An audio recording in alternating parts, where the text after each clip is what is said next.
Caught in the chaos, nowhere to run. The left and the right both come undone. Josh and Eli, truth in their veins, breaking the chains of partisan game. The branch of patriot, where do you stand? Lost in the storm, no promised land.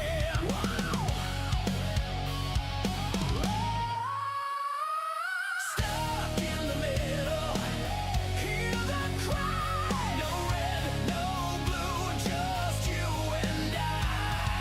Stuck in the middle, the fire burns. Both sides crumble, no one learns.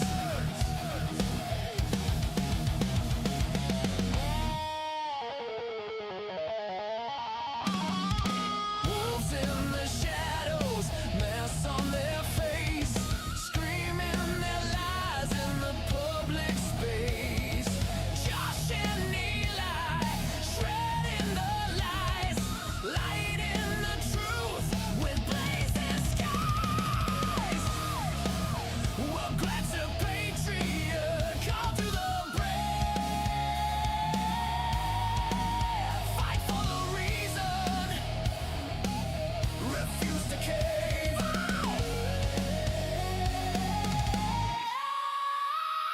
Stuck in the middle, hear the cry. No red, no blue, just you and I. Stuck in the middle, the fire burns. Both sides crumble, no one learns.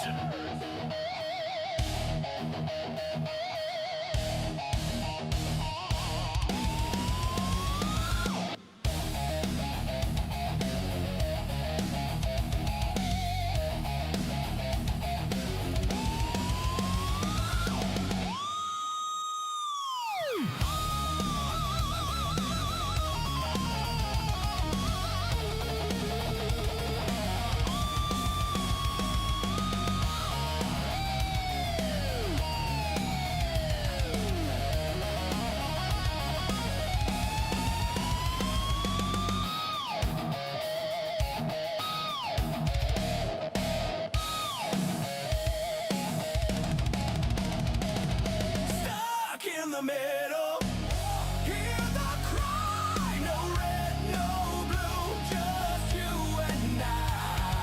Stuck in the middle, the fire burns. Both sides crumble, no one learns.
catchy tune. Oh, Hello there.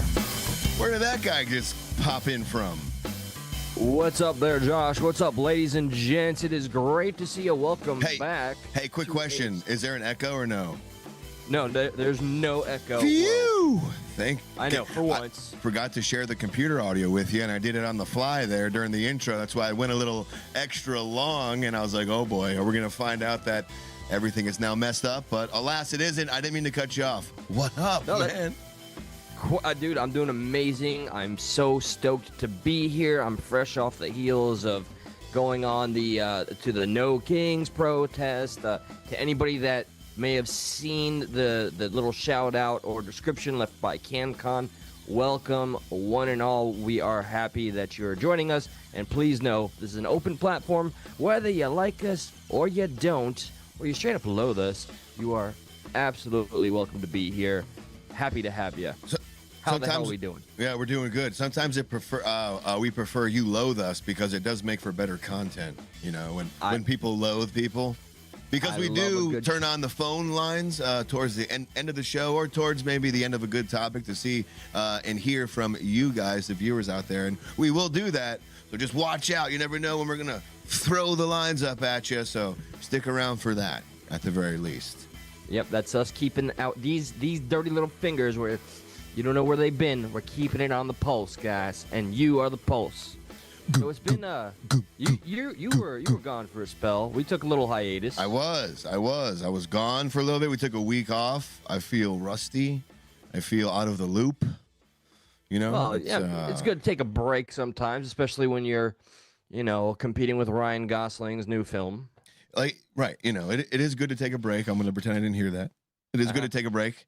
But then we miss like such things as this peace deal being signed and possible peace in the Middle East. We miss these No Kings protests, and to be able to, well, I guess we didn't really miss it too much, but since we don't go on Monday, we kind of miss being one of the first people to talk about it as if it matters. Everyone gets the same shit nowadays, but we're going to still give you our takes on it. Oh yeah, especially with, me being boots on the ground, and it was a fascinating experience. It was cringy. I did take the time to cautiously select somebody to interview because somebody else that I ended up seeing there was very unhinged and paranoid. But when you got there, what was like the general vibe of the protest, and where was this protest at, if you don't mind? Coral Springs, Florida. And roughly how many people you think showed up? Okay, roughly. All right. Driving through, at first it didn't look that large, and then that's what she said, unfortunately. But oh, dude, it's about how you use it. If I had a shekel for every time, so I don't know what that is, but I'm assuming it's worth something. You don't know who you're talking to. I know. What used to be here. It's all right, Jew money. I get it. Thank you. You're welcome. All right, and we keep it stored in our labyrinths. But all right, no, just overall, walking. Once I got out of the car and started walking the walk, dude. Hey, may I interject and ask if you were then talking the talk? Yeah, because you were about to walk the walk, but does one then talk the talk? Is that what follows? Is that what follows suit? I was a bit of an infiltrator, but I did talk the talk when I had my interview with somebody who really sounded like a paid actor, but I'm not making that claim. It was just like an 18-year-old kid that was nervous, but it was probably, just going off of my own observation, over 1,000 people there. Damn. Okay. That's not too shabby. That's not too shabby for Little Coral Springs. And but like by paid actor, you mean like just being paid to be there? Because like usually when one would think paid actor, like, and you ask them a question, they got this whole script ready to go. Like, well, actually, here's the thing about kings, and this is why Donald Trump is a king. And the general consensus from a lot of the videos I'm seeing, and I think I kind of got the same vibe from your video, is a lot of these people don't know why they're there. They're just kind of there. They're like, you know what? I saw a group of people. I stopped and I was like, yo, let me get one of them pre-made signs. Yeah, I'll hold it up and go, no kings. Yeah, kings. Yeah. I think a lot of people enjoyed the camaraderie more so than they understood what the hell they were even doing there. It was more like a daytime rave for the elderly. Right. And Yes. some creepy furries like got a invite at some point because there's people dressed like unicorns and T-Rexes, and there was one dressed in a fat suit with a diaper on that had Trump's face like pasted on. Yeah. So Yeah. and oh, Naturally. and there was no shortage of shirts that say these are all the same: MAGA hat, Confederacy, swastika, all those things. So and I did get the feeling like if I did just say something out loud and I wanted to, like I voted Trump and I'm proud of it, that I would have been descended upon. Well, it's funny you bring up Trump because I guess this is the best way just to start this No Kings thing off because there are a lot of what do you call it? There are a lot of factors at play. There are a lot of moving parts of this whole No Kings protest. Uh, and one of them being Trump himself and how he handled and responded to said No Kings protests. And the idea of them, just so we can put a little preface on it, is what the idea of a No Kings protest is. These people are coming together and they're trying to say we're tired of a place that doesn't have kings. I really don't know what the protests are for. I'm not going to lie to you because we don't have kings. We haven't had a king for quite some time now. I mean, ever, I guess, right? If you consider when we were ruled by Britain, but even then, he was like a king across the pond. And you know what? You don't got no power when you're really not in the land that you're Yeah, trying to we claim were power. kind So of founded on the whole like kiboshing the whole king thing, and it's amusing if you just told one person there like what king are you protesting against, they kind of shut down because they know they got really nothing to go on except for their abject fear, and they try to keep it general so you don't ask specific questions. I mean, there was one guy that lost his shit because he had a sign up, and I wanted a confirmation because it said vote via mail-in ballot, citizens vote, and I was like, are you making a comment about voting and like being a legal citizen? And then he got upset that I used the term legal citizen. He said, what is that? And he said, you're trying to get in my head now. He's like, what? And then it had to deteriorate to just me just asking, all right, sir, I don't know what's going on anymore. Do you support Donald Trump? He goes, fuck no, I don't support Donald Trump. And I was like, all right, bud.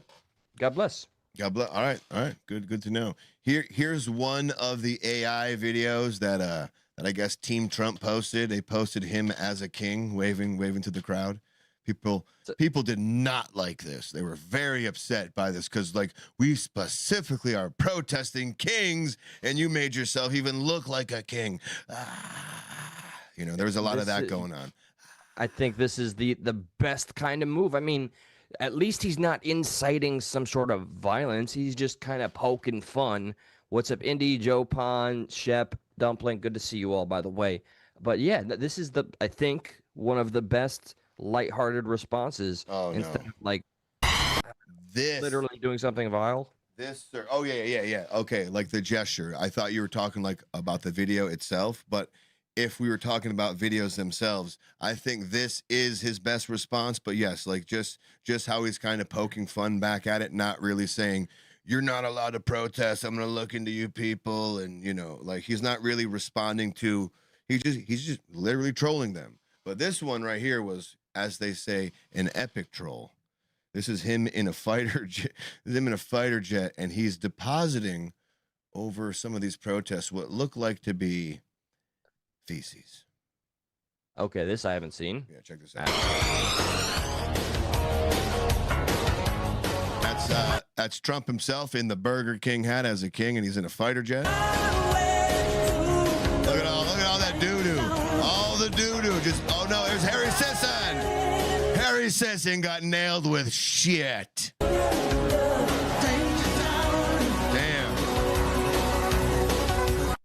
He's just dropping shit on everybody. I mean, what? People are mad at that. Like, people are really mad at that. Like, wait till we play the View thing. Like, we got that coming up. Wait till you listen to Whoopi being like, he was in a fighter jet. And she said it with a serious face. Like, he's dropping poo on people. How can you? Okay, like, what? see, you lose all credibility if you try to take something like this seriously. This we're talking about. Everybody can be overly emotional, every side, but by God, do liberals know how to do it the worst? What? Use zero logic and just resort to full on unfiltered raw emotion over every single topic in their daily life?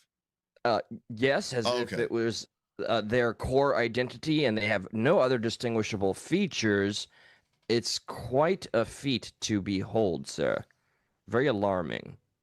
So much so that they slip up and advocate for or celebrate somebody dying. Oh, buddy, don't worry. We will get there. We like this show will cover it all. And which, it's not too hard to find out there, but at least we're gonna compile it in all in one place for you. But now here's the view. One more time, just watching that. Everyone gets shit on. This is fantastic. It's a great trolling job. Like, I'm not saying shit on people. I'm just saying the trolling is fantastic. It's almost as if he was really shitting on people. That's how mad they are. Like, I got He's shit not on. talking shit. He's just doing making shit. He's about Right. shit. He's He's about doing shit. that. He's standing on that shit. Yeah, I stand on shit. I'm about shit when I shit. 10 toes down in my fecal matter, cuz. You know what he does? He takes shits in the showers and he fucking waffle stomps them shits right down the drain. Bah, bah, bah, bah, bah, bah, bah, bah. He don't care, dude. Now He you got gives that no image in my shits. head. Yeah, Thank just you. Trump waffle stomping a shit down the drain. Now he's got a golden drain next to his golden toilet just for the shit stomping. Man got to do what a man got to do, okay? All right? And a man amen. waffle stops the shit down a drain. Now and also here is a more lighthearted Trump response to this whole thing. All right. What up, Krupp? What'd you say? And Ken, brother, good to see you guys. Oh, I thought you said fuck Trump. You said, what's up, Krupp? Oh, buddy, I was like, no, fuck Trump. sir. Like, what? mean, Not that's this, fine, I not this guess. reformed lefty. All right, check this out. Here's a very candid and I wouldn't even say lighthearted, just yeah, it is what it is, Trump. You look at those people; those are not representative of the people of our country. Mr. President, besides San Francisco, By the way, I'm not a king. I'm not a king. I work my ass off to make our country great. That's all it is. I'm not a king at all. You look at the. There you go. There's this little clip. Okay. You know why I think that was brilliant? Because it's simple, concise, to the point. Often, I think, with President Trump, even though I love his content, I'll call it content, less is more. And he just nails it, period. You'd have to reach really far to try to pick something out of that that's not there, like they often do. So God bless him. Thank you, Trump. So check out this whoopee clip. Like, always giving us the goods. Like, I kind of almost want to watch this show. Like, I don't really watch The View, but I'm like, what do you call it? Like a masochist? A peripheral watcher. Like, I watch it on the sidelines. I watch clips and shit. But man, imagine watching this shit live. Like, all right, when are they gonna? You're kind of like anticipating like the. Like the train wreck. Yeah, like, oh my God, when's it gonna happen? It's like watching NASCAR, waiting for the left turn to go south. Oh shit, they finally turned too far left and crashed or something like that. You know what I mean? Like, you're like, yeah. And waiting for that specific moment. To me, from the moment that they start to the finish, they're already on the tracks and veering off. So yeah, I'm just waiting for that ultimate crash. Luckily, the good people of the internet say to those of you who have no patience, hold my beer. I got you, bro. And they give us these clips because, man, it'd be a tough half an hour to get a good 41 seconds. You know what I mean? Like, fuck, I'd be a different person after that half an hour. Oh, dude, scarred. You'd have the 1,000-yard stare after that. Yeah. I feel you. Trump is fascist. I would come on the next Stuck and just be all like, I'd be brainwashed. Oh, that reminds me, a brief little side note to anybody that may be watching that I have invited to call in or join us and speak on anything that you feel very strong about. That invitation is open 24/7. But without further ado, and I got to make a confession. It is. When I was a Democrat, yeah, I used to watch The View. Oh my God. When Rosie O'Donnell and that the blonde chick used to argue, I used to love that shit. Are you not whispering anymore? Elizabeth Hasselbeck. No, I'm now as a Republican or conservative, I don't whisper anymore. Yeah, As a Democrat, whispering's for pussies, and I'm not a pussy. You said it, not me. That's facts. It's in a textbook. Go read it. Mm-hmm. What's facts? The facts of what I said, or the facts that I said it? Is that what the facts is? All right.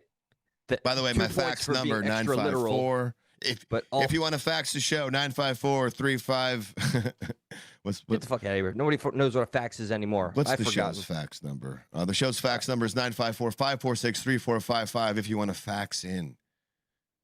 Yeah, somebody do that and we'll showcase you. We'll give you It's the phone number, damn it.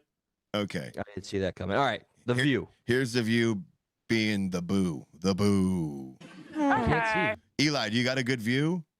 Is it 5 wildebeests? It is. It's 5 just.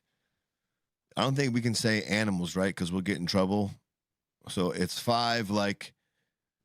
For calling these bitches animals, we could get in trouble. Oh well, you just like doubled. You just doubled down, did you? All right. I mean, I just calls it like a season. Yeah. All right. Well, then you know what? Yeah. Say no more, fam. Let's play the video. These goddamn animal bitches. So, despite his claim that he doesn't want to be king, he also posted an AI video wearing a crown. Did you hear that? Oh. I heard the crap. What the hell? Who is shocked in 2025 about being told somebody played an AI video? Who is shocked? Do they have like, you know, there's an applause sign? Do they have a gasp? Yeah. Do they have a sign that says now gasp or be appalled? Let's see if I can time it right. Claim that he doesn't want to be king. He also posted an AI video wearing a crown and dumping feces on protesters. A lot of Republicans claim that these are paid protesters and not real Americans exercising their rights to free speech and peaceful assembly.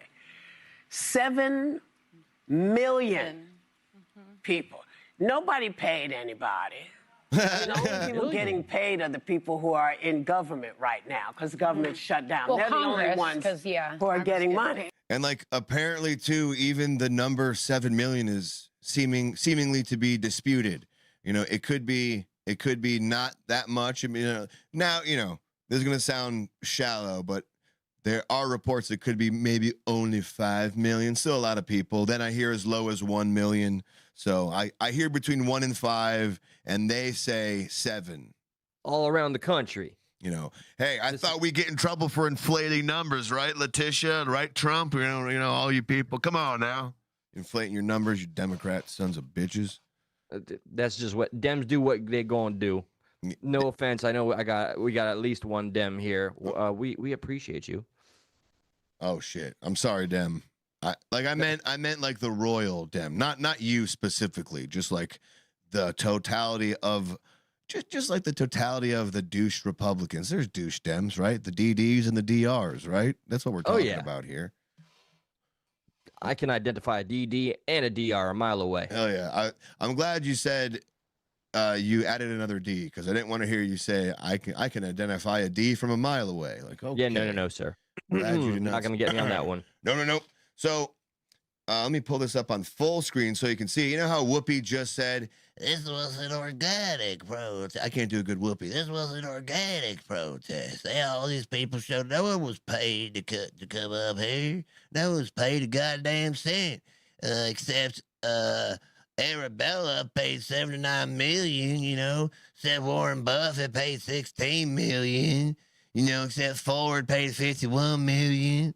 Except Rockefeller paid 26, and Soros paid 72, and Tides paid 45.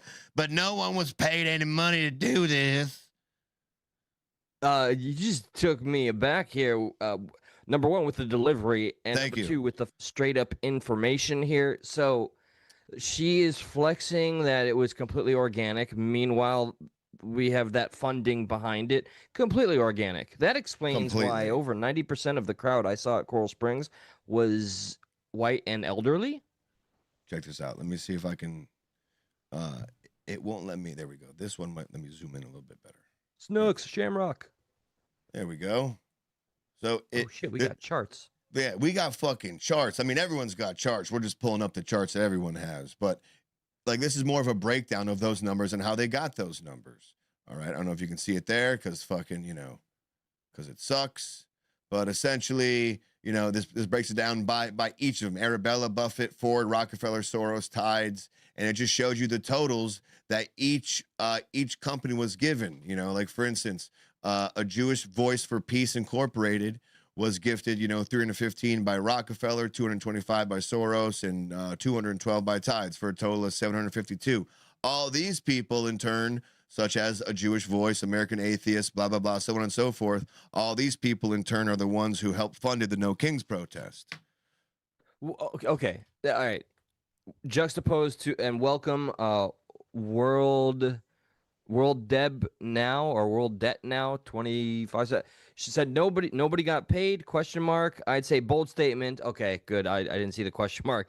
But they lie constantly. We just have to celebrate when they're not pew-pewing at us. Amen to that. And yeah, this is literal. I had no idea this evidence existed. How brazen is it to say it's organic? Yeah, it's it's just ignorant, that's all. I mean, or she could lie. She could lie and say something of the nature that, what I meant was people were organically, yes, the events were prearranged, but people organically found their way to them, and they wanted to come there regardless if it was set up or not. It's like, no, like this is a very it's a very I don't want to call it a psyop, but it's a very it's a play on your psyche. If you're really anti-Trump and you're really bought into this whole fascist thing, you're like, yeah, I definitely got to go there and look at us. We're a community where we're coming out to take down this king, and they don't even know why they're there. They got no fucking clue. And for what reason specifically? It's not because they fear well, maybe in part they fear the power Trump has, but that they want to, as you mentioned earlier, they want to shift the power to their own fucking kings and their own dinosaurs that have been around forever. That's them claiming it was organic, and now so organic, Eli, in fact, that normal citizens were able to construct such grandiose props, such as the American Constitution that says "We the people." Here, let me pull that up for you. And kaboom! Look at that! Look at this fucking thing. There's no way some Joe Schmo decided that they were just going to make this today. This thing's fucking huge, man. Look at all these people carrying it. And this is in Chicago, by the way. This is Chicago. Totally organic. Totally organic. We organically got there, but then we found this big ass "We the People" sign. So we started picking it up and organically walking it down the street. Right. Office Depot must have been shitting themselves with that order. Yeah. Yeah. You want to print what? Yeah. And how many people are even under that damn thing? They're probably hiding illegals under there. Okay, you called it. I didn't want to say it. I'm glad you did. I'm sorry. My apologies. Oh my God, I think my auntie is in there. But I think my unkie is in. That doesn't work, does it? Auntie, no. uncle. You're canceled. Like there's no shit. Cool word for uncle. Like auntie. You don't got like unk. Oh yeah, I guess you're right. Wow. Now. You know what? I'm gonna go ahead and unalive myself after this program because I should have known that. I've been waiting. Matter of fact, I got something for you later. I thought you were gonna play like a cool sound effect. Like I've been waiting here. Check this out. Josh finally unlived himself. You're gonna have like no. Cool I deleted song. that after you redeemed yourself the week prior, Richard. But okay. So yeah, look. So check this out. Like real quick, just to throw a little loop in it, just to really show how how really organic this was. If the information is correct, they also had this big ass fucking "We the People" fucking thing in Seattle. So not only was there this, and by the way, those are ICE officers. They're dressed as lice, because the lice. Oh my God. Yeah. The lice. Okay, look, I know more than anybody else you love a good pun, but I just saw the douche chills you got literally. I did, yeah. And if you I'm can't creeped appreciate out. this pun, I know it's terrible. This pun, lice, no fun. It rhymes with No ice. Say that again? This pun, no fun. No fun. No Josh fun. stamped. This lice, this lice ice ain't too nice. Belongs to Heidi Fleiss. Oh shit. Damn, I didn't know you were throwing that out there. You're really taking me I off was my holding that in game. the chamber for years. Yeah, but definitely organic, right? Definitely organic, as we see here.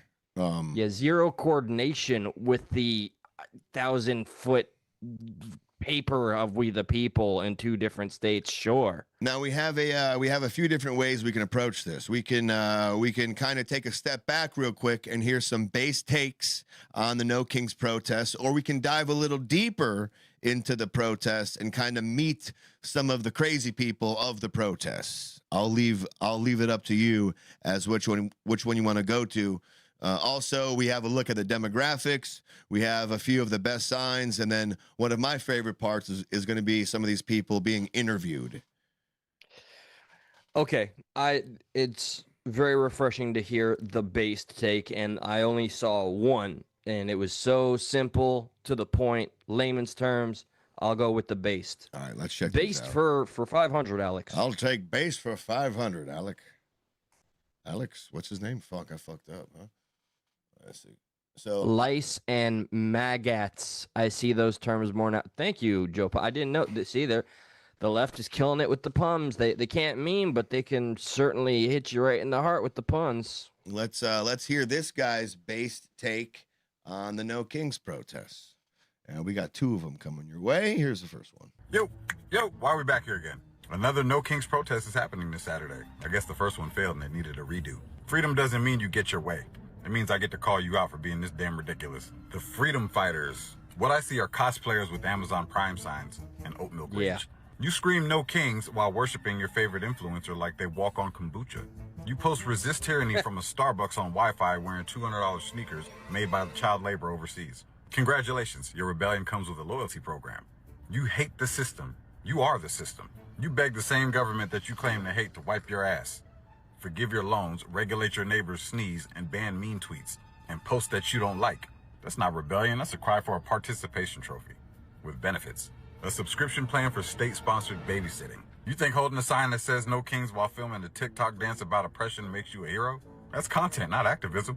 You're not leading a movement, you're chasing an algorithm. You say, we don't do kings. Okay, if that's the case, then stop acting like court jesters for whatever celebrity, politician, or blue-check cult leader tells you what to think. You are not oppressed.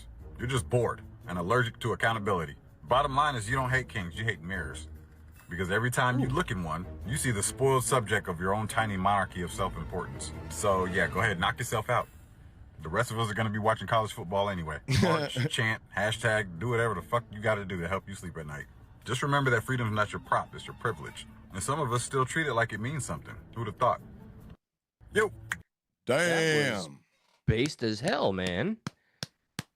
And he's so right. Like, protest, all right, we see, like, if you want to call it legit protesting, it is what it is when you're out on the streets doing your thing.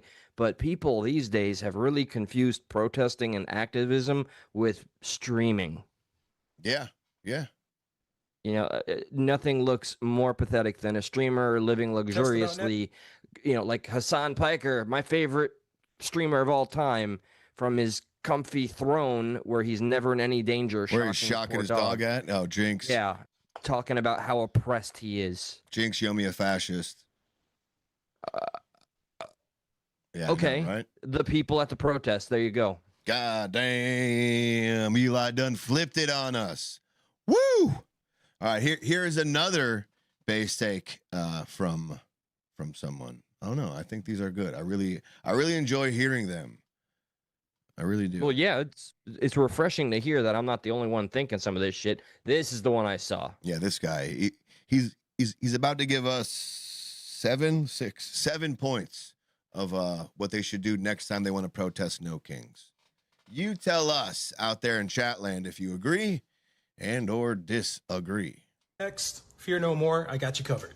The next time your party leaders choose a presidential candidate behind closed doors without holding a fair primary, start a No Kings protest. Oh. The next time politicians try to force I thought you had something. I know, but that's a good one, right? That's a good one. That's a damn like, good why did point. nobody care? And most everyone's clapback is, what do you mean we did vote for Kamala? Meaning in the election versus Donald Trump. It's like, dude, we're not talking about that. We're talking about how they just gave it to her. No one voted for that. And there's like this disconnect when that's brought up, and there's this way they can kind of pretend as if that wasn't the case. Like, well, you know, we would have. It was given the no. You can't.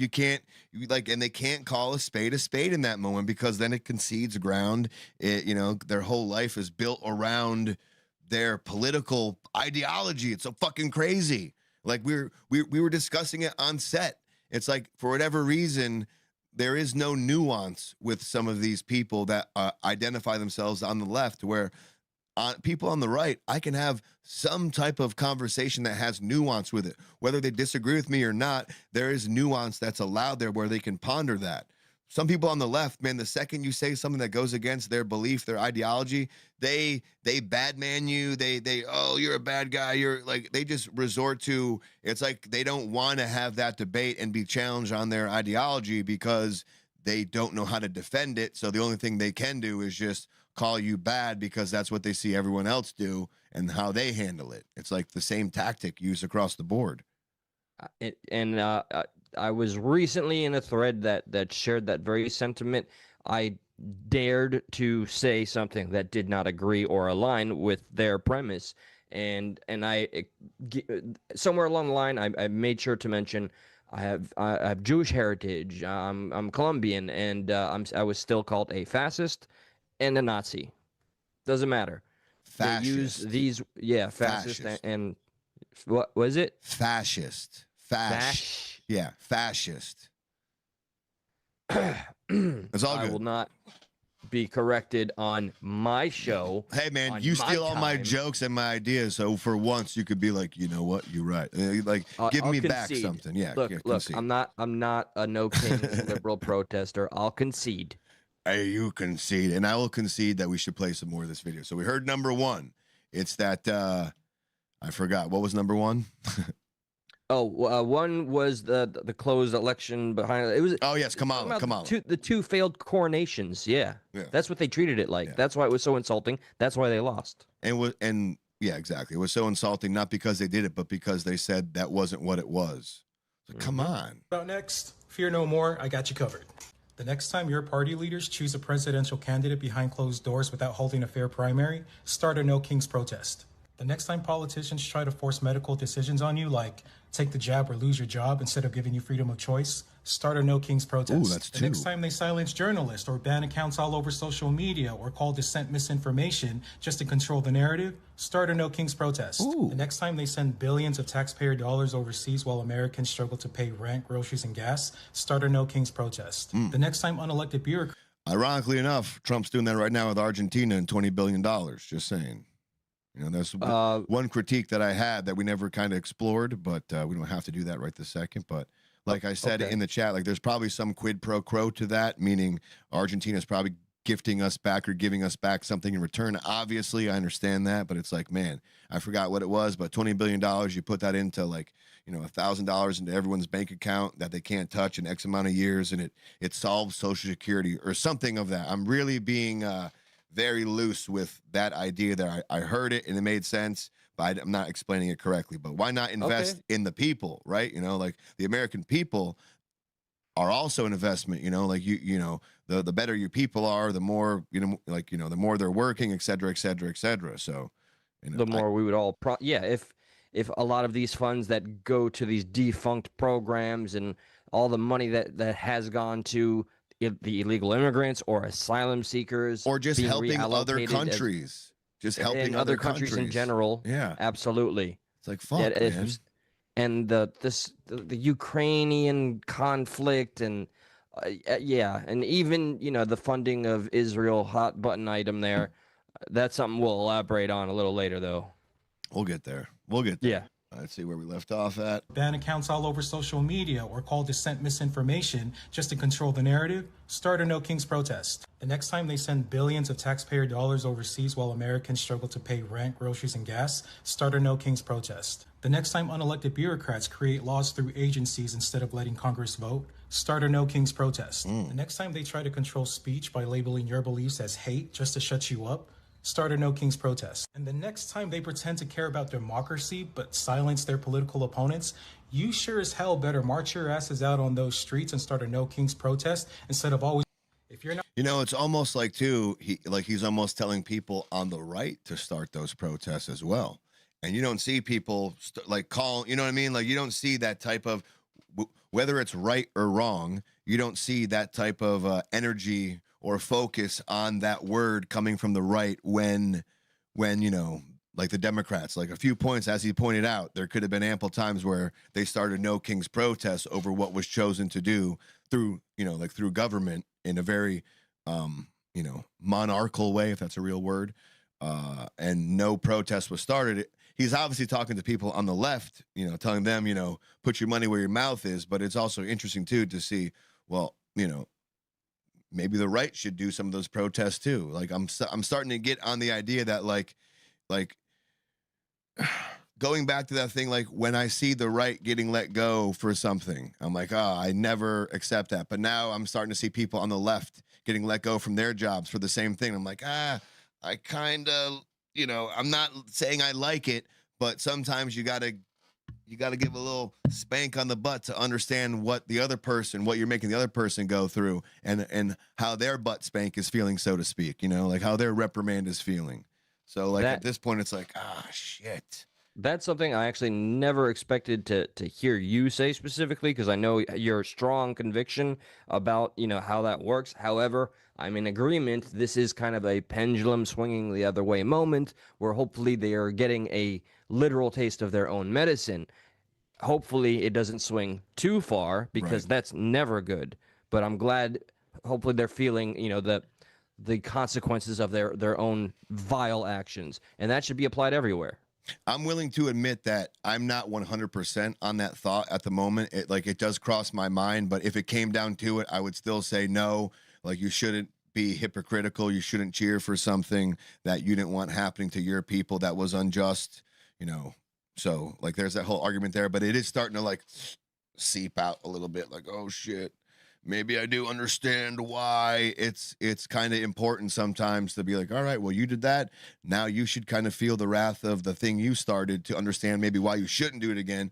But it never works out like that. And we know that. We know all it's going to create is another level. It's always going to try to, you know, next level. We know that's going to happen.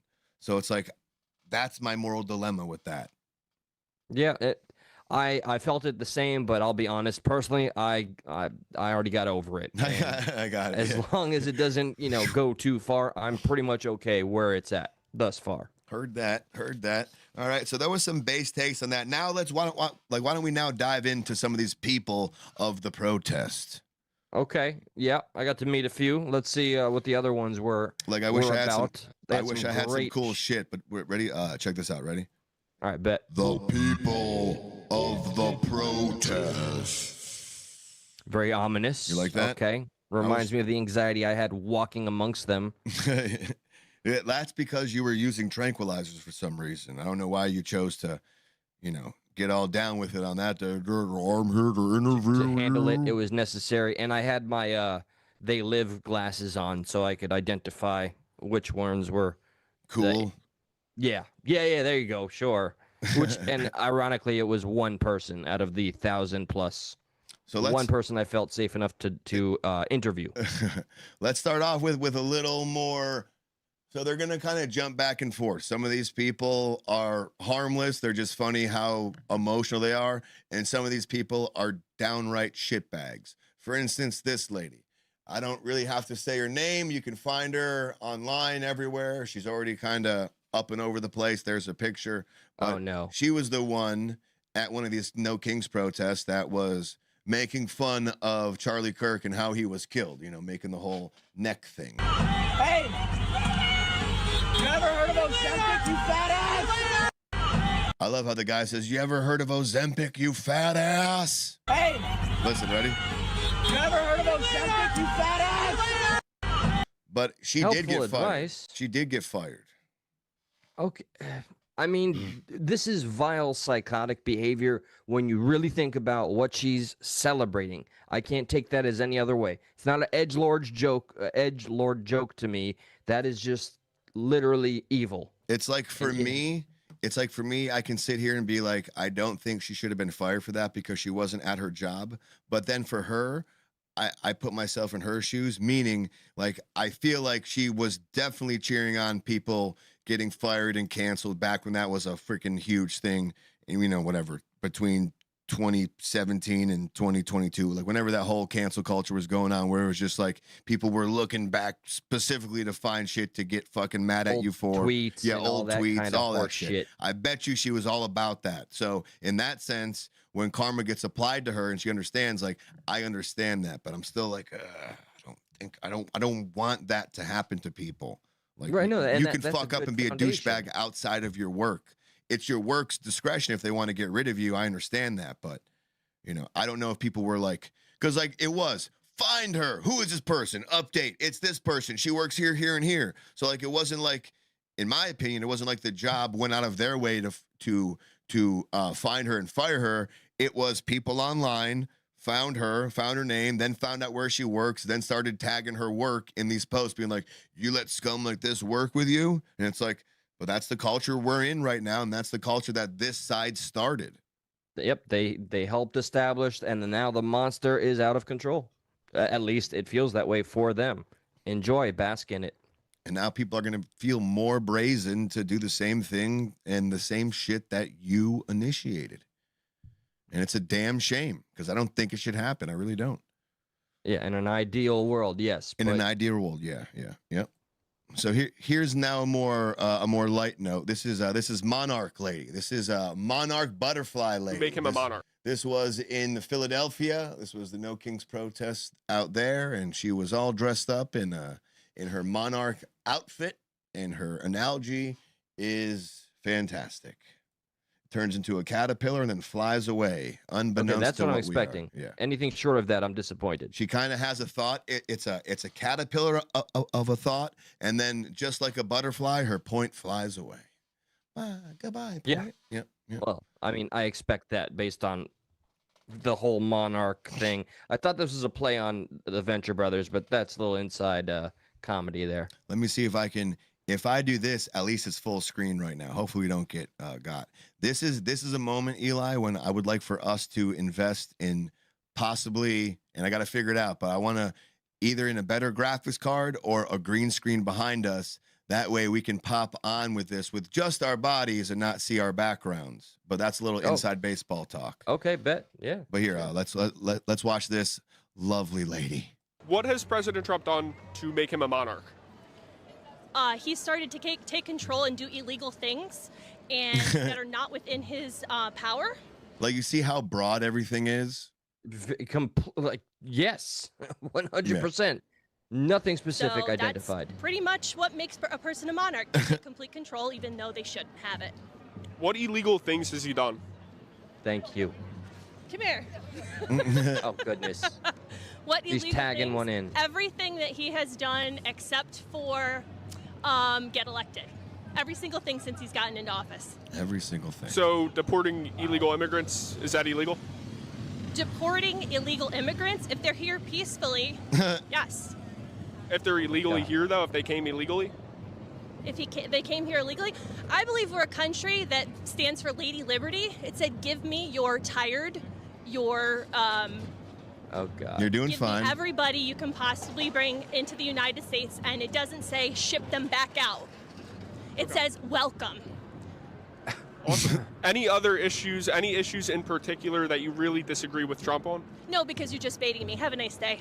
And that's how they all end like that. They just lose their shit because they, in the moment, they're figuring out that what they have to back up some of the reasons why they don't like Trump and why they're here, they're paper thin. They're you can see through them. Like, you're there either because, it's a peer pressure thing. You want it to fit in. You're not there for the actual reason of what the protest is about, or at least you think you are, but then you can't figure out what those reasons are. It's immensely depressing, disappointing that the brightest thought in that woman's mind is that she is learning she knows nothing.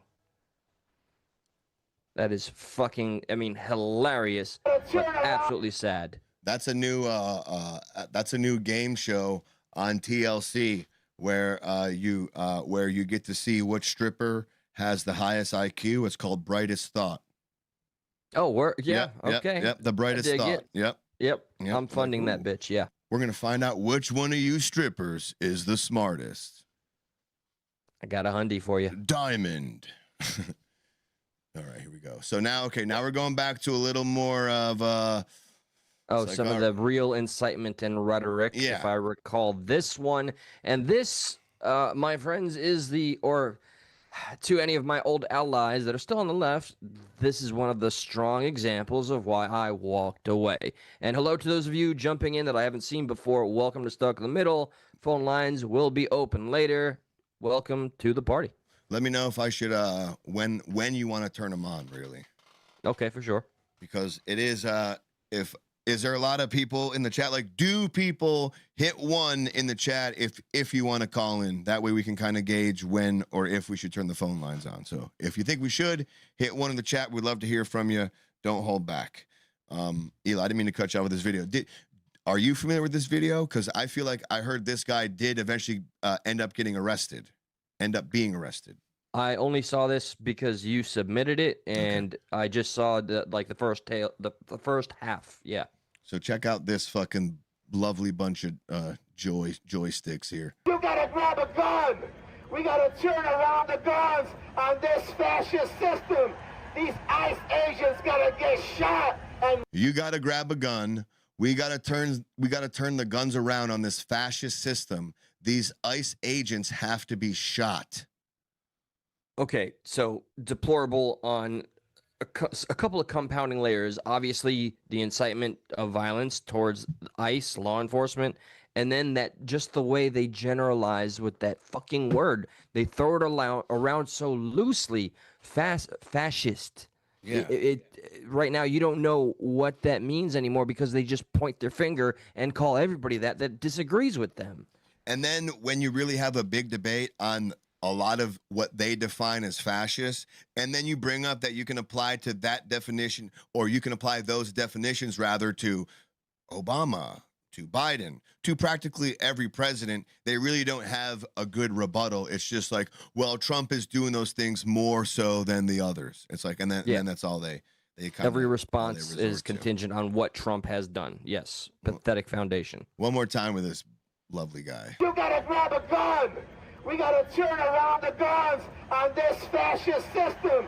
These ICE agents gotta get shot and wiped out.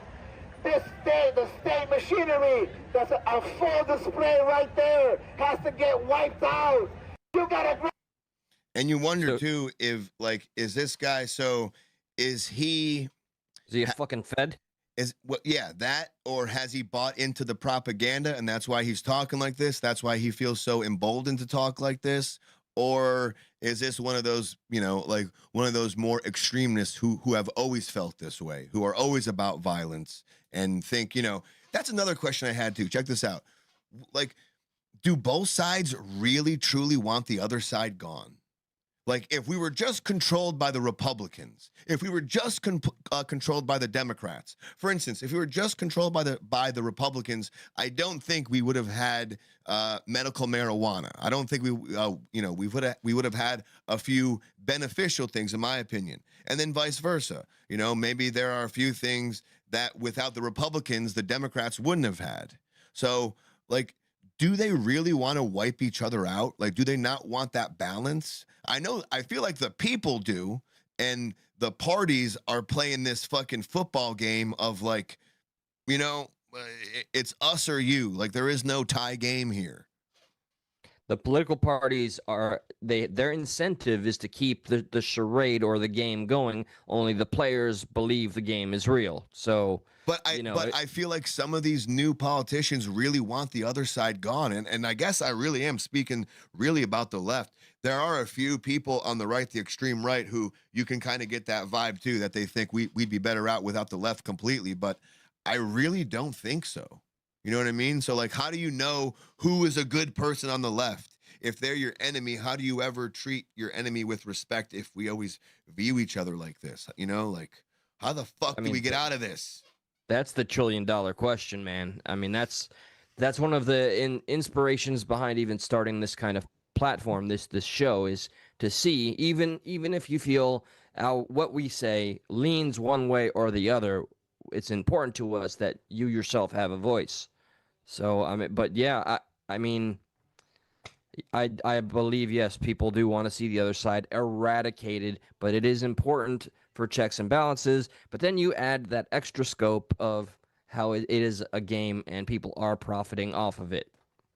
Yeah, I can't see America only being One one side. party. Yeah. I don't think it would work out. And I don't know. I really honestly don't know if some of these people, these newer politicians, these younger politicians who are full of fucking piss and vinegar, do they really want the other side to go?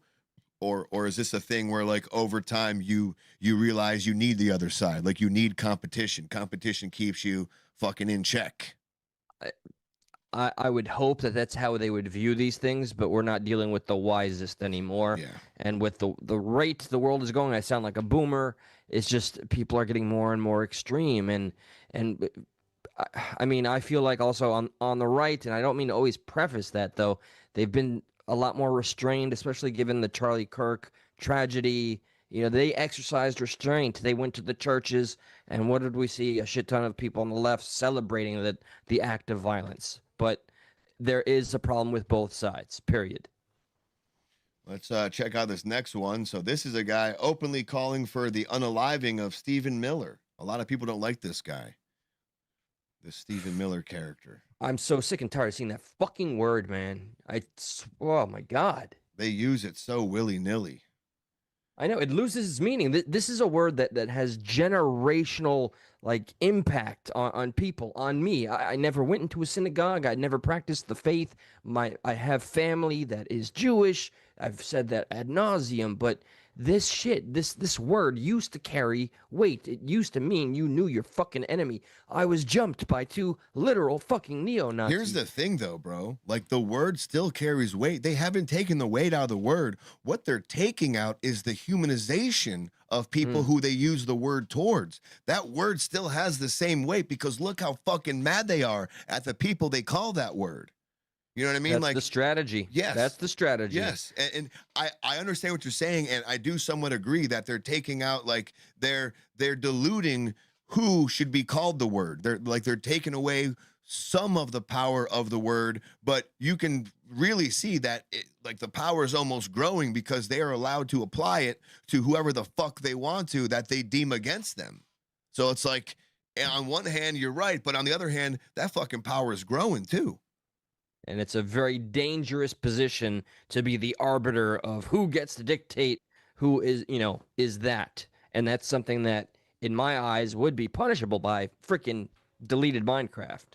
What? So dangerous strategy. What, by calling someone that you should be, or you're saying actual Nazis should be actual, right? Yeah. And you're now telling people essentially, and nobody wants to have that conversation, like who's on that side, but you're telling people, yeah, when you call them a Nazi, that means they're a problem, right? And we need to get a solution to this problem. There's no shortage in our pop culture, movies, music, all video games that celebrates how Nazis, we love seeing them get pwned, owned, and unalived, killed. Yeah. Okay, look at Tarantino, look at Wolfenstein, and then they're applying that and all of that rhetoric and all of that hype and the hyperbole, and apply it to the one person that you just disagree with that has nothing to do with it. Me being Jewish and being called a Nazi is fucking insane to me. So just, every time I see that fucking word. Trump being called a Nazi and then helping Israel is insane. See, and if it's that simple to say, like in just those few words, you lay out a whole bit of context, and it's just they ignore it. And I don't want to get in too much trouble here, but I take issue with the blind Free Palestine on the left when they support, trans or all of the things that we know would be punishable by death in Palestine.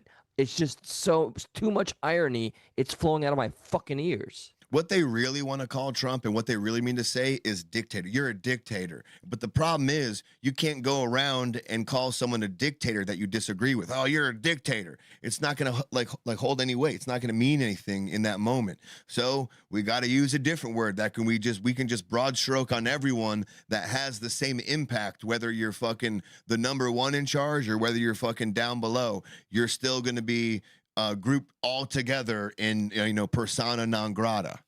Mm-hmm. You nailed the problem on the head. So let me see this asshole. Who are you gonna kill? Nazis. Who do you define as a Nazi? What do you mean? It's pretty. In this context, who's a Nazi? Stephen Miller's a Nazi. So you're gonna kill Stephen Miller? If I had a chance, yeah, I would. I don't know if that's something I'd say on camera, bro. You fucked up. I mean, Complete it's fucking just so moron. wild that like there's a group of people out there who don't like you over politics, and they themselves are so brainwashed that they see some of like your like it's not even your That's all they see. Yeah, and that's all they see, and like they're so wrapped up in politics that like you know what I mean, like people who just have a normal opinion, like they're not wrapped up in politics as much as these guys are, and yet the people who are really kind of on the periphery of politics that just kind of talk about it, watch a little news here and there, and they formed one opinion, they're like the number one enemy to these people. And it's like you're the one who's consuming all the fucking brain rot stuff. It's like living on eggshells to the point, and like you can't even really have a simple conversation or even debate or disagreement with a friend that you trust, because there's vile, crazy people out there literally waiting to hear that one thing to trigger them, and now being juiced by social media to get a clip of them going viral for doing something stupid. Bro, I saw it all on set. One of the biggest guys who is in this mindset, he comes there and he always has 3 masks on. The outermost mask is Black Lives Matter. God forbid that was the second most mask or the first mask. You know what I mean? Like he has to wear that one on the outside to make a statement. He wears his fuck ice tank top. And I go to ask him, I say, "Hey bro, how you been?" And he said, I've refused to answer that question for the past 11 months. It's because that's when Trump was in office. And then he goes, and then someone said, "Yeah, remember when we were in COVID?" And he goes, "I can't believe people say when we were in COVID, like we're still not in it. 100 people die a month of COVID. God." He was like so mad about it. Okay, I don't know to what degree you know this individual. I find that intolerable. And I know we're on a platform where we preach like we gotta tolerate people that think differently, but I couldn't be around that more than 2 minutes. I appreciate him because he stays on brand. He like, all right, man. You're like he's not gonna falter. He's not gonna. He's not fronting that he's a fucking moron. I got it. He's just really a straight up moron. And it's funny because when you can get around a few people, opinions change, because the consensus when he's talking and spouting his stuff, nobody wants to disagree with him out loud. Everyone minds their P's and Q's. But then I find out some of the people who I thought were the most liberal end up telling me that they voted for Trump. And they don't like what Derek's saying, and it's a little too much, but you can't speak out there because they're so emotional and because they're so like honed in on their own beliefs. If you go against them, like they want you gone. Like they don't want anything to do with you. I've seen pictures of the guy that you're referring to. He looks so puckered up and constipated, full of fucking like I hate Trump, orange man bad. I don't know how he takes a shit every day. But hey, man, he lifts them weights. Good for him. Yeah. So here's a lady. Fuck Trump. Trump. All right. So here's another lovely bunch of coconuts. It's your birthday, so you came out on your birthday. You thought it was important. Tell me why. Absolutely, because I have 2 little boys who deserve a bright future of freedom and democracy. And this is a nightmare that I'm living in. And I'm here to make a difference and to be loud and proud. And there's no other way I'd want to celebrate my birthday than with my parents and my best friend fighting for our country. Fighting for your like you see how proud she, like, you know what I mean? Like it's this like weird thing that they feel like they're doing something, like I'm here with my, like, and look at us. And it really is a community thing first and foremost. And that's why they get this like little energy high from it. Like they get this dopamine dump from this, because it is, you're being social with other people, and like they feel like this connection there, and they kind of extrapolate that onto the cause. And it's like, no, you're around people you like. That's what you're feeling. Oh yeah. It's so refreshing to be in an echo chamber. Sadly, again, another. No, but reason just why like friends, like she said, she's hanging out with her parents. She's hanging out with her best friend. It's not like I'm not even saying the echo chamber thing. Like just being social makes people feel a reason good. to, especially this day and age. Right. With oversaturation, with over connectivity. So yeah, she's so happy. Almost sounded like she was gonna break down in tears with how emotional she is. I know, right? I'm together with my family and fighting for my country. Come on. Lady, you're standing on fucking grass at a picnic ground or something with a sign. You are not fighting for the country. You're protesting. The best is yet to come. Are you ready? Here we go. And my best friend fighting for our country. So for a birthday present, what do you hope happens? You wake up tomorrow morning. I hope that I see the obituary that we're all waiting for tomorrow. That's what I hope for. Yeah. Whoa, that took a turn. Wishing that President Trump is dead? Yes, absolutely. Okay. Absolutely. Oh my God. Absolutely. Bold. Not even I wish he was out of office. Not even like impeached. Indy, echoing the sentiment that is a conclusion. Indy. What's I up, feel Indy? like I only came to, like, I don't know, this year. It's like fellowship at church. This is their religion. Yes. I've said it before and I'll say it again, and I'm sure I'm not the first one to say it, but because the left doesn't have a religion, a lot of these people make politics their religion. It's like, you know what I mean? Like, because they don't have this thing to worship, they in turn worship politics. That's what it feels like happens. I mean, as somebody that still to this day, I am at times uncomfortable with, churches in general, but there is something when you look at the individual and not things in the grander scope. Because sometimes when you look at the trees or the forest instead of the tree, you kind of see, how imperfect we can all be. And when you get these fuckers in mass, dude, it's just like no individuality. And yes, it seems like if you have something to surrender to with faith, you're just, I don't know, you're just not this fucking gone.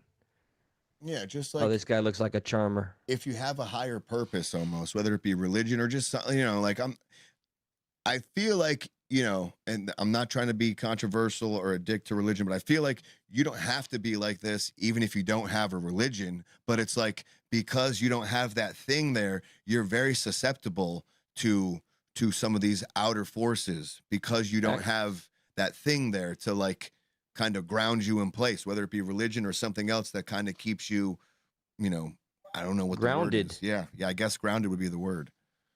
I guess. Yeah. I mean, it's applicable. So again, it's not a shot at religion. I'm not trying to take a shot at religion saying you don't need it. I'm just saying, like, I do feel like I know people who don't necessarily, just because they're not religious doesn't mean they also put their politics as a religious ideology kind of thing. Right. Yeah, no, precisely. Like you can see a distinct separation of the two. I do take issue when they get too intertwined, and that's where I'll call out the right. But on the left, when it's their entire identity, by God, that's a huge problem. But like something about not having religion, there's something there that makes you weaker, like mentally weaker or susceptible to or faith or spirituality. Yes. Yeah. It makes you mentally weaker to some of these things because you don't have something in place to keep you grounded. Yeah, I'm just repeating myself now.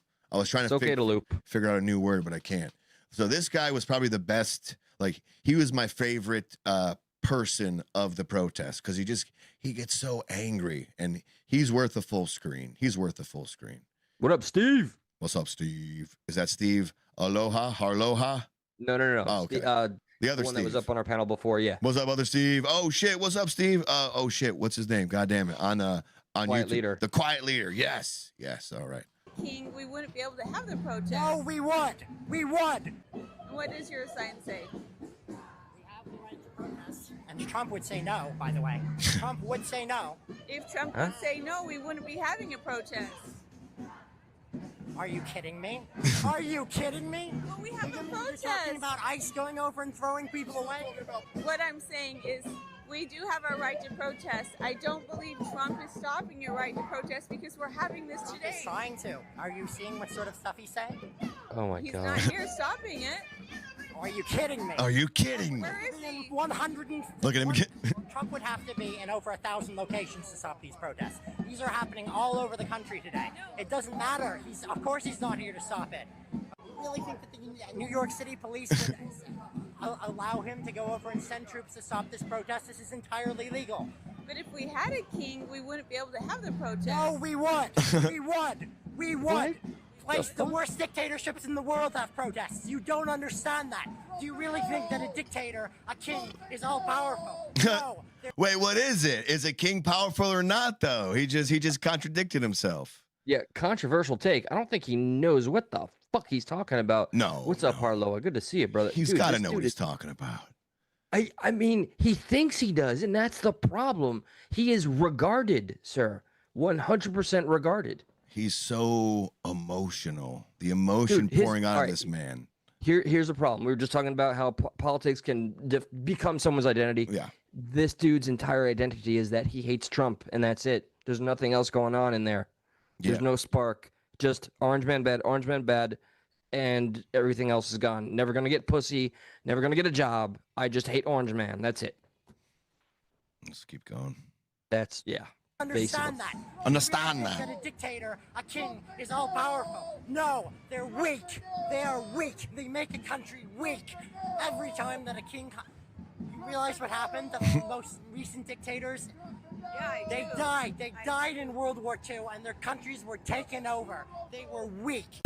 He just contradicted himself. Like, well, what is it, bro? Are they weak? I know it's just that's the people there. That's the people at the protest. I think he may have prematurely ejaculated just raging out. A few times. Yeah, each time he contradicted himself, he's like, Remember that guy? It was like on TLC, but he was like he had that problem, but he would do it like 42 times a day. Like he would just be walking on the golf course, and he just had to fall to his knees. He'd just like, oh god, oh yeah, shit, okay, fucking shit, and like he had to be miserable. This guy looks like he's almost there. I had to remember that you were referring to a skit for a second. No, it's real life. It's not a skit. Well, there's a man that ejaculated 42 times. What? Yeah, no, but like daily, the guy has a problem where it's a malfunction. I think we back in the day, like we played some of that shit. Most definitely we did. God. Most definitely That's did. right. Poor guy. Like it's not as nice as it sounds. I promise. I remember this. I guarantee this guy up on the screen is probably an avid watcher of MSNBC, because if he was, he probably saw this video where they're like, look at the amount of people across the country marching as we speak against the policies of President Trump. This is Boston. Look at that. Look at that, Eli. Look at that. We'll continue to follow these rallies throughout the day here on MSNBC. Wow. But son of a bitch, if that shot wasn't from 2017, god damn it all. I was gonna say, why am I getting deja vu here? And deja Jew. You beat me to a Jew pun. Yes. All right. I'll accept that L. Thank you. For a moment, I'd like to say hello, everybody. Welcome to Stuck in the Middle. If you're bush watching, please feel free to engage. Drop a comment, hit the like button. Feel free to subscribe, as we intend to continue to do this at least twice, maybe 3 times a week when we can. And we always try to come back better than before. So we just appreciate the hell out of y'all coming out. Where the heck did my co-host go? I'm right here. I was just giving you the full screen there. For a second. Okay. All right. I left. I'm out. All right. So now we're gonna zoom into some of these protests and just take a gander at some of the demographics of these protests, because obviously, I mean, if these are people against Trump, it's got to be multiracial. I would even say the majority of folks there should be non-white, because of how much Trump is racist and how much they hate him. So pinnacle of diversity. Yes, the pinnacle of anti-diversity, Mr. Trump. Okay, so let's take a gander. Let's go out to Atlanta. Let's see what's going on in Atlanta and check out these protests there and see what we got there. We're just people watching, and okay, I'm kind of seeing a lot of white people. I think I see a black guy right there. I see a black guy right there. I think that's the same black guy. Okay, there's a lot of white people here. You know what? Just so you know, I'm not fucking with you. Let's full screen this real quick. Okay, there's a black guy there. All right. That is odd. And there's I hope I don't have to explain why that's there's a black guy there. Did. So I counted two one and two black guy. Up, maybe three. Could be the same black guy. Not sure. Wait, our show sponsor just messaged me and said every time we spot the black guy, we get $10. Oh shit! It's like Where's Waldo? Yeah, precisely. Only he's titling it aptly. Where's Token? Where's Token? Well, we found three of them. We found three of them at the No Kings protest, which is odd though, because if you remember correctly, I said this was in Atlanta. And if you look at the population of Atlanta, you'd know that black people are around 47% of the population. This No Kings protest is about 90% white people. Something's not adding up, and I'm just shocked that that's the case.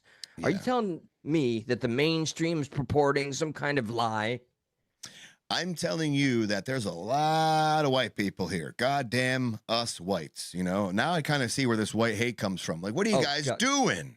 You just reminded me of the interview I did at the Coral Springs, Florida No Kings. The Spanish dude I was talking to made it very clear that he has an issue with whitey. Of course, and that's not racist at all.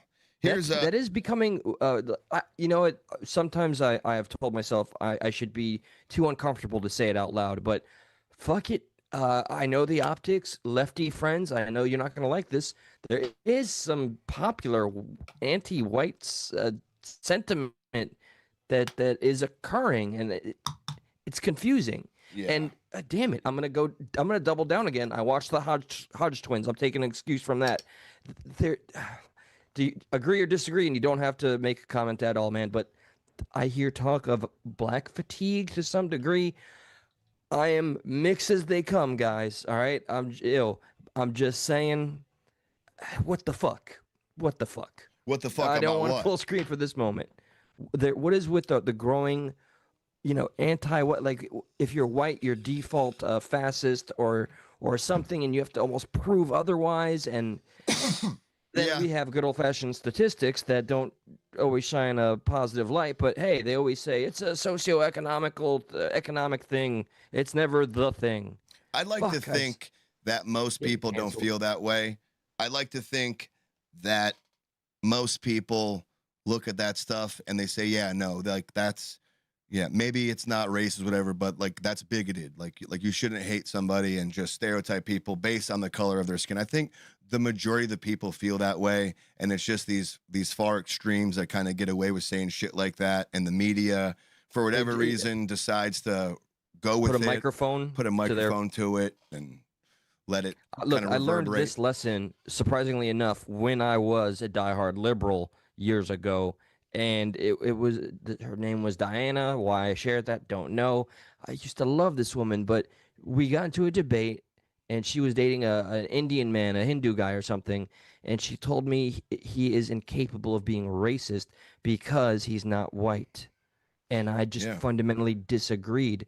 She unfriended me after years of being friends and sending me nudes, and was just like, yeah, we can't be, I can't know you anymore. Yeah, you think too radically or something. Yeah, a big idea out there as far as racism goes is racism equals power plus prejudice. So you can't just be prejudiced to be racist, obviously, because then that would be prejudice. But you also have the power. You have to have the power. So if the majority of the country is white, then white people cannot be racist to the minority, because the minority does not have the power. And that's how they define racism now. And it's like, well, fuck, then.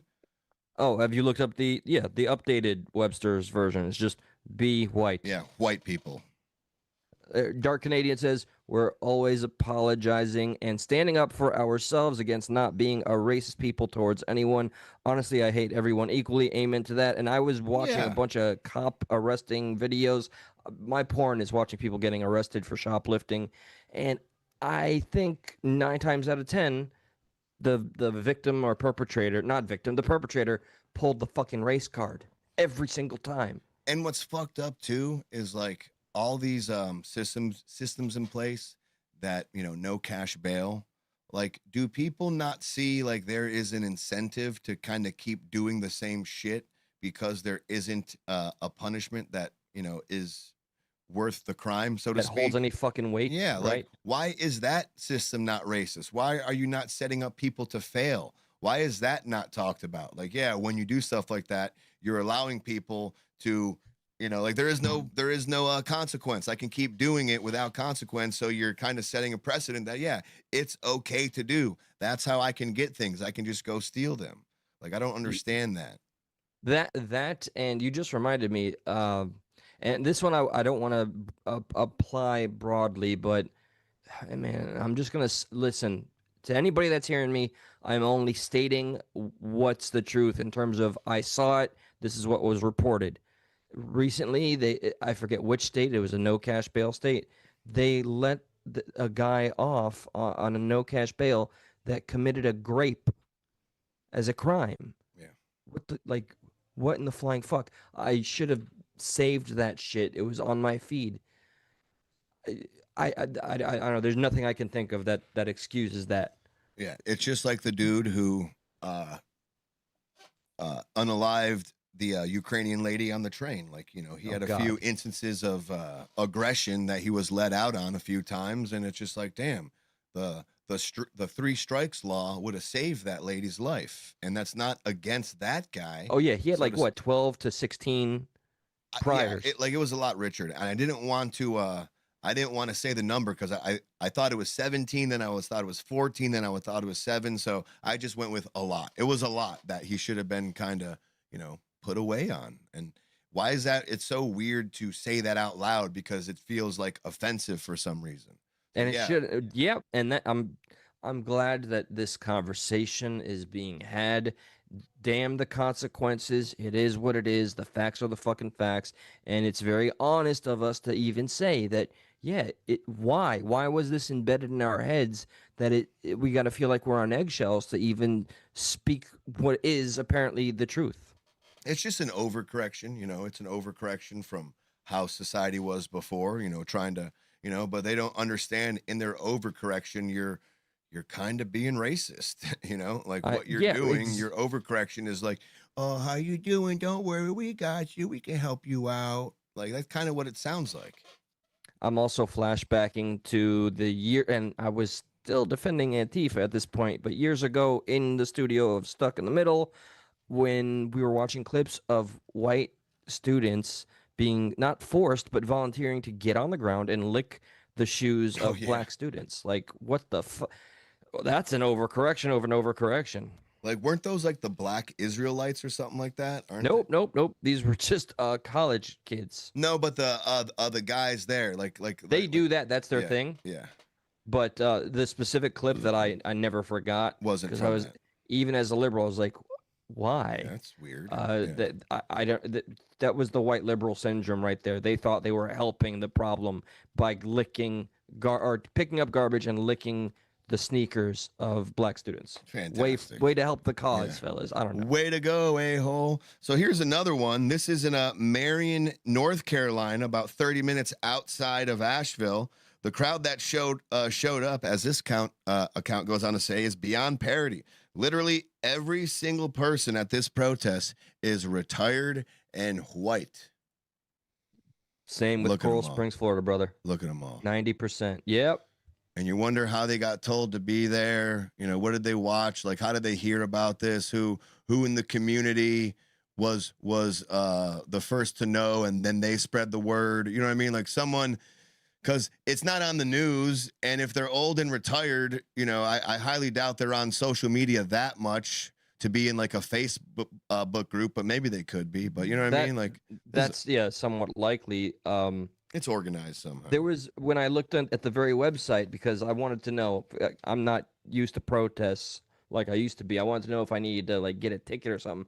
There was only 90 volunteers, and everybody else, the majority, 90% again, white old folks, and then the other 10% was the actual diversity part. Right. So I think we'll skip here just real quick as honorable mentions. Here are some of the signs from the No Kings protests, and then we'll get to some of these fantastic interviews. This is really the cherry on top. This is the fun part. Not to say everything else wasn't fun, but it really shines a bright light on what these people think they're doing here. Yo, drip that lube on. Let's dig in, man. Oh, wait, I'm missing one lady. I got to find this lady. She was the Burger King lady. Shit, where'd she go?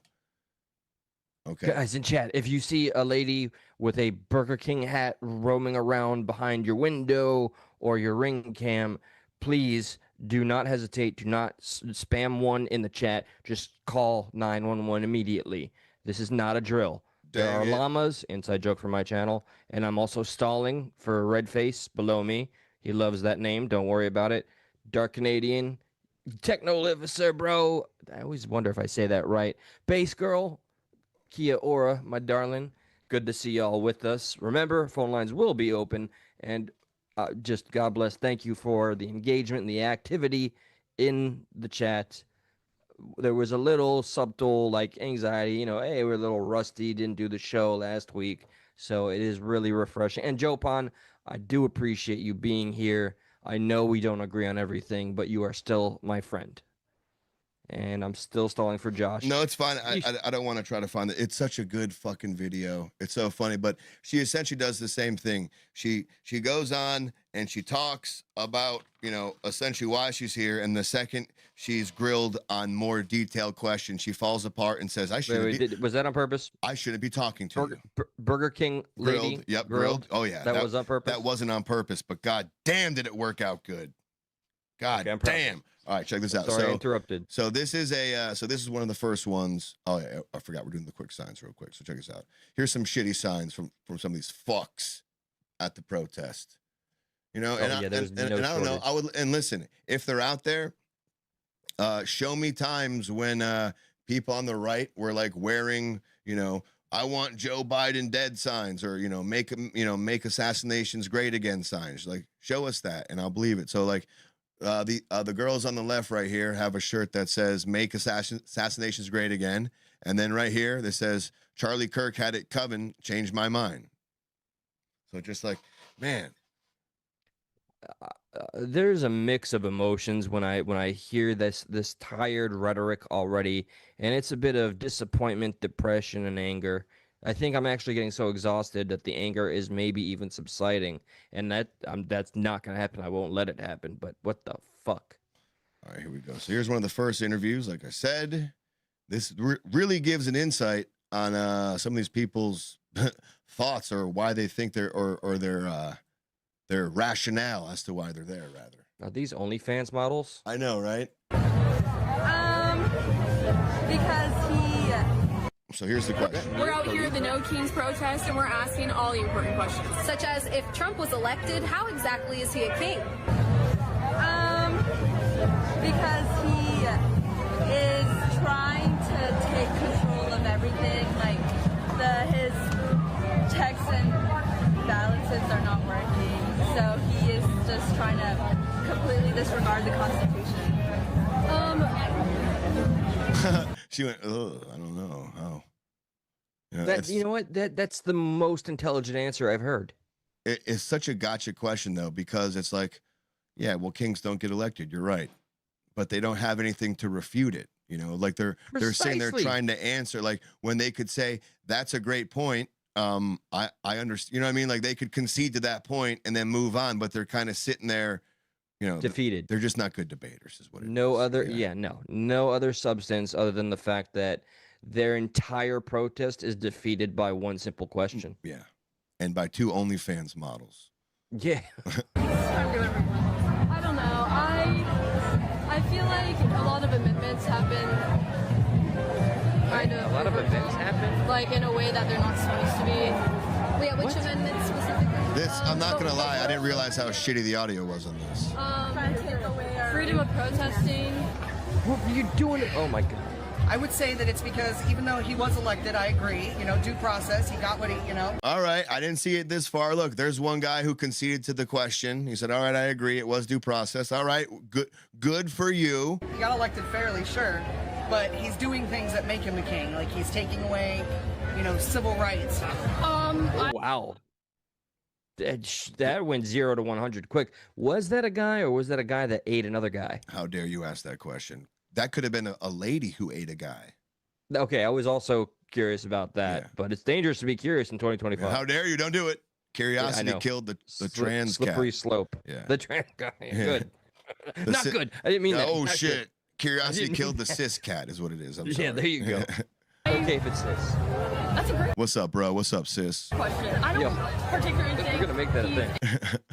a king. It's how people are viewing him as. Actively switching the levers of power in order to subvert elections. Actively switching the powers in order to support elections. Like they just say these like sentences that have no, they can't back them up. They're just words. Yeah, exactly. It's fucking verbal salad diarrhea. And Edu Bogata, I hope I said that right. I think it was a lady. That is my consensus. I'm going to move on to the next protest. This guy does a great job. If you've heard about him, Nate Friedman, he's been making the rounds, but he has a little better audio. But in this one, he says he crashed a No Kings protest, crashed a No Kings paid protester meeting rather, and then exposed 3 of them in 4 minutes. So this is pretty fucking fun. Enjoy this one. Let me delete this off the fucking list. There we go. Okay. Check this out. Yeah, no, What's that? No, we're good. No, but I don't know. Oh no, I'm just press asking questions. Yeah, I think, no. He's not asking. But, no, I don't know. Okay, so they had a full panic and just talked over each other. Now, this woman did the scripted right-wing troll line, which I guess they must have forgotten to pick up their signs because that's exactly what they did to me last time. And before that, a different paid protester with the exact same sign followed me around the Take Down Tesla protest. So who are these people, really? Keep watching. I'm here to marshal and keep people safe. That's my job here today, and I'm just going to do my job. What do you mean by marshal? We help traffic. We help people with the traffic. We help cars redirect. We help bike messengers. Okay. We are helping people be safe on the streets. Does that mean you guys are working with the NYPD? Yes, we talk to them. Oh, okay. I did not know that. That's interesting. But is there a briefing before that you guys work with the NYPD? Yeah. So how do they know that you're out there marshaling with them? They're not blind. And neither am I. This is you calling ICE thugs, and with a $50,000 bounty on ICE agents, you have blood on your hands. This is you taking it a step further and calling them the Gestapo. Back again at a different protest, and again and again. The company she works for is Rise and Resist. They are one of the nonprofits receiving a portion of the $7.6 million from George Soros and were responsible for the takedown Tesla protests that often resulted in vandalism. They claim that all of their events are non-violent, which is odd because there's hundreds of pictures of their protesters getting arrested. One of the things they love to do is organize sit-ins at Trump Tower, and they're politely escorted out of the building and released from custody almost instantly, which means that the supposed king is quite forgiving with people trespassing his family's home. The donation link to Rise and Resist goes straight through Act Blue. Now it's really her associates that are the star players on the protesting field. Watch this. You see her? She works with Karen Shaw, the kazoo lady from the previous No Kings rally. This is her making the signs for Rise and Resist in their little print shop. Yes, I'm looking into this print shop. She protests whatever is on the schedule. Back again in front of the courthouse asking to abolish ICE, which is to take the sides of the vicious, violent criminals that have been deported by ICE. She wants to, quote, free them all, and she's doing this sit-in again inside of Trump's family home. The president is very aware of paid protesting now. Now I saved the best for last with this group because look at this guy here. Meet Kazimir Yanish. He is a professional protester. Here he is with the infamous Karen Kazoo lady. You know how they frequently work in teams. Now, what is concerning about this guy in particular is not just that he is a professional protester, but that he is an election worker. His official start date was January 2020. According to his LinkedIn, he is a director of architecture and engineering at New York City. And according to governorsalaries.com, he's receiving an annual wage of $121,000. The question is he protesting on the taxpayer's dime? Casimir took part in the famous paid protester group photo that I've exposed. See the Karen Kazoo lady here? And of course, Stuart Waldman, who was on the board of Rise and Resist. Casimir had no social media that I could find, but here he is on his friend's Instagram, and he's clearly labeled in the caption. According to Casimir's LinkedIn, he is also a Columbia University alum, and here he is at an alumni event. Casimir has donated to a fund that was established to provide legal assistance and financial support to those who get arrested at protests. So he's spending his money wisely, and as a graduate of Columbia, I'm sure he's proud of what his alma mater is up to these days. Next up, I ran into a woman with a guillotine poster at the peaceful protest. That's where that one ends, but like you get the idea. Like he starts to go through these protests and he just finds people and he kind of back reference them and just finds them. Oh, they're always at these protests. They work for this company. They're getting paid by this guy. And, you know, it's just like, holy shit. No, but definitely organic, Eli. It's definitely organic. Precisely. Clearly, like, all right, at this juncture, with all this information as easily accessible as it is, with the list and the charts that are available, I think, like, the View should almost be held to a higher standard and face some consequences for literally spreading misinformation. Just like when we got a strike for you saying you had COVID during the COVID fucking shit. Yeah. Popping off. And I didn't even say I didn't believe it. I just said, yeah, I got it. Yeah, because you had it. That's it. That's fucking that's crazy. What we're talking about when the pendulum swings the other fucking way. Enjoy it, you assholes. Check this one out. Let me see if I can get this one a little better here. But we're not going to play the full one of this one. But this is where he crashes. This is from 2 weeks ago. But you see, it's an obvious paid protester meeting. Check this fucking shit out. It's pretty wild. Now, I know I say all this while I'm trying to cue it up, so forgive me. Is this like the last of the protest shit? There's one more lady that I want to play from No King's Protest, and then that's it. Yep. All right. Gotcha. Part one. Oh, we're having our little meeting. All right, guys, we're going to the paid protester meeting right now. All the signs are there, and they're discussing what's going to be happening at this protest.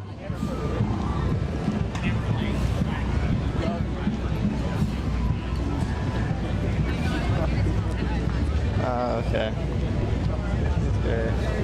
Look at all the signs ready to go. Like, did you see that? All the signs ready to go there? Yep, they're all stacked up. How's it going? Is this where the protest is starting? Yeah. What's the plan for today? Sorry, we can't really talk right now. We're setting up. How come? How come you can't talk? You're at a protest. Talk. How come you can't talk? We're setting up a protest. You're setting up? Back later. Oh, so what are we discussing? We talked to a press person. Oh, who's the press person? I don't know right now, but I can find out for you. I don't know right now. I'll be here. So none of you guys want to say what you're protesting for? You just got to talk to a press liaison. Sorry. Why do I have to talk to a press person? I feel you would know because you're protesting. Just tell me. We're man to man. Tell me why you can't talk. Or did they tell you can't talk? That's all good. Do you guys work with the People's Forum? Yeah. Who do you work with? Talk to the press liaison. Who do you guys work with? He's shaking his head that he can't say who he works with without a press liaison. That's it. That's all I want to show from that one. Isn't that so fucking weird? I mean, cringy, weird, and like the idea that people laugh about the idea that this is all organic. And that's what I meant to say is the fact that people even purport that this is all organic with all of this evidence is sad and hilarious.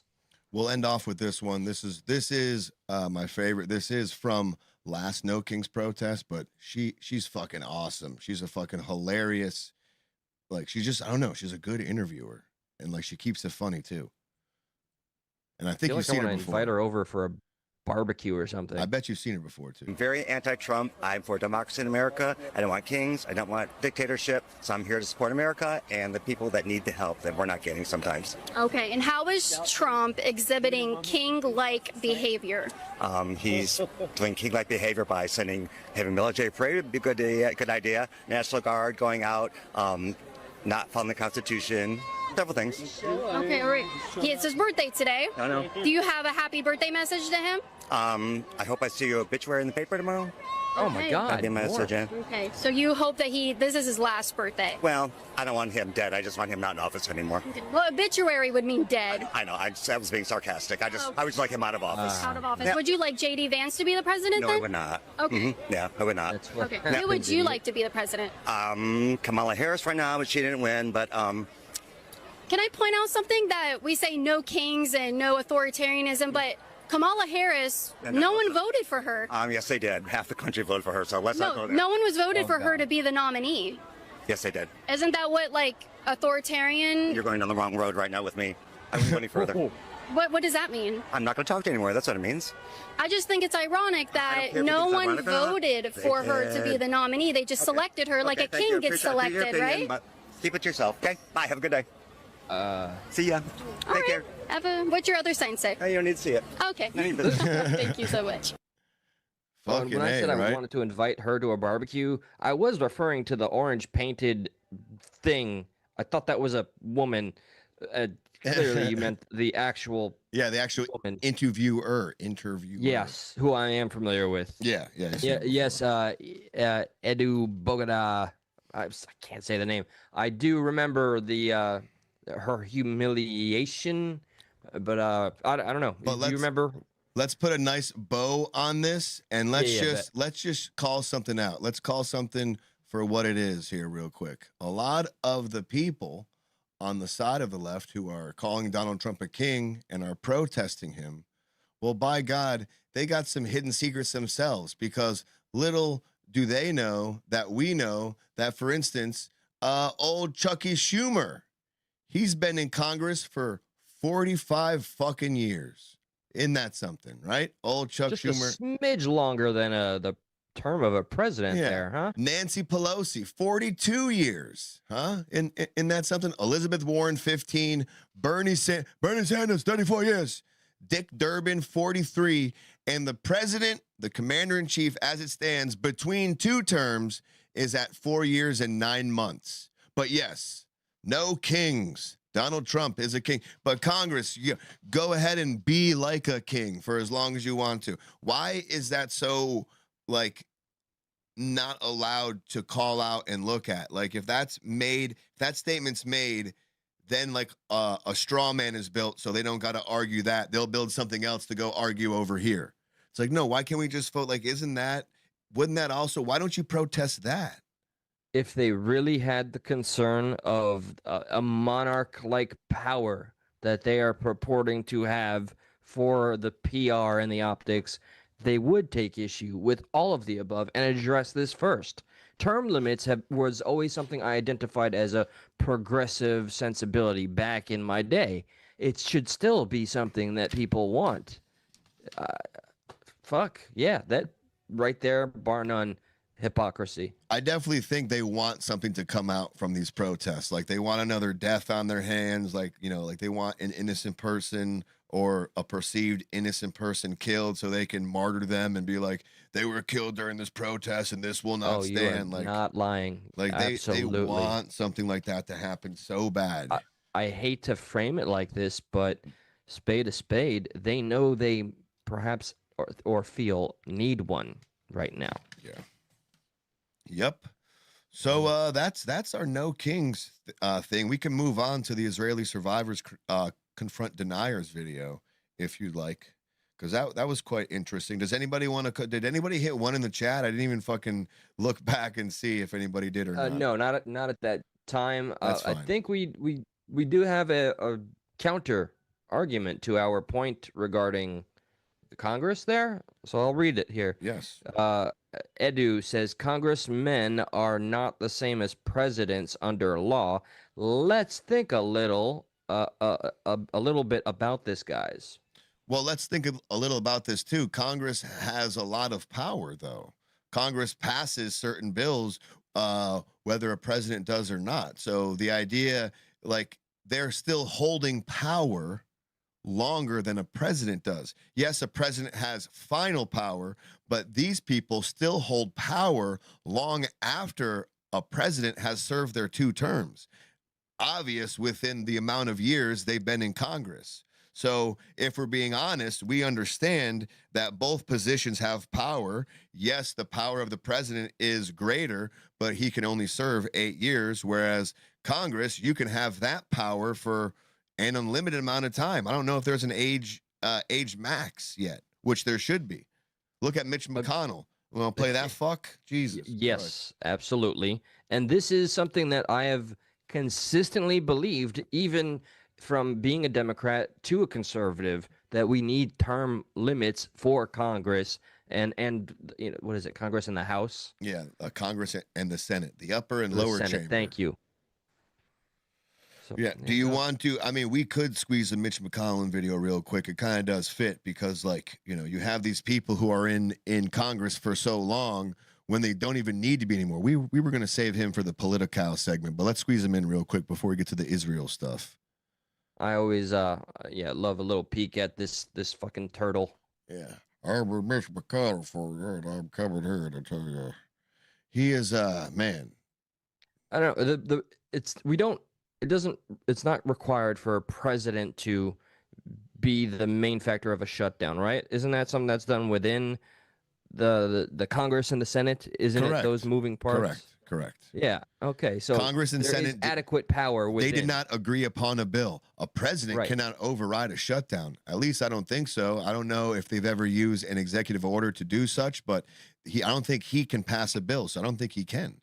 You know, he can move funds around like he was trying to do. He was trying to use some of the military budget to pay some of the military personnel, and the Democrats got a little pissed off about that, which they shouldn't have, in my opinion, but whatever.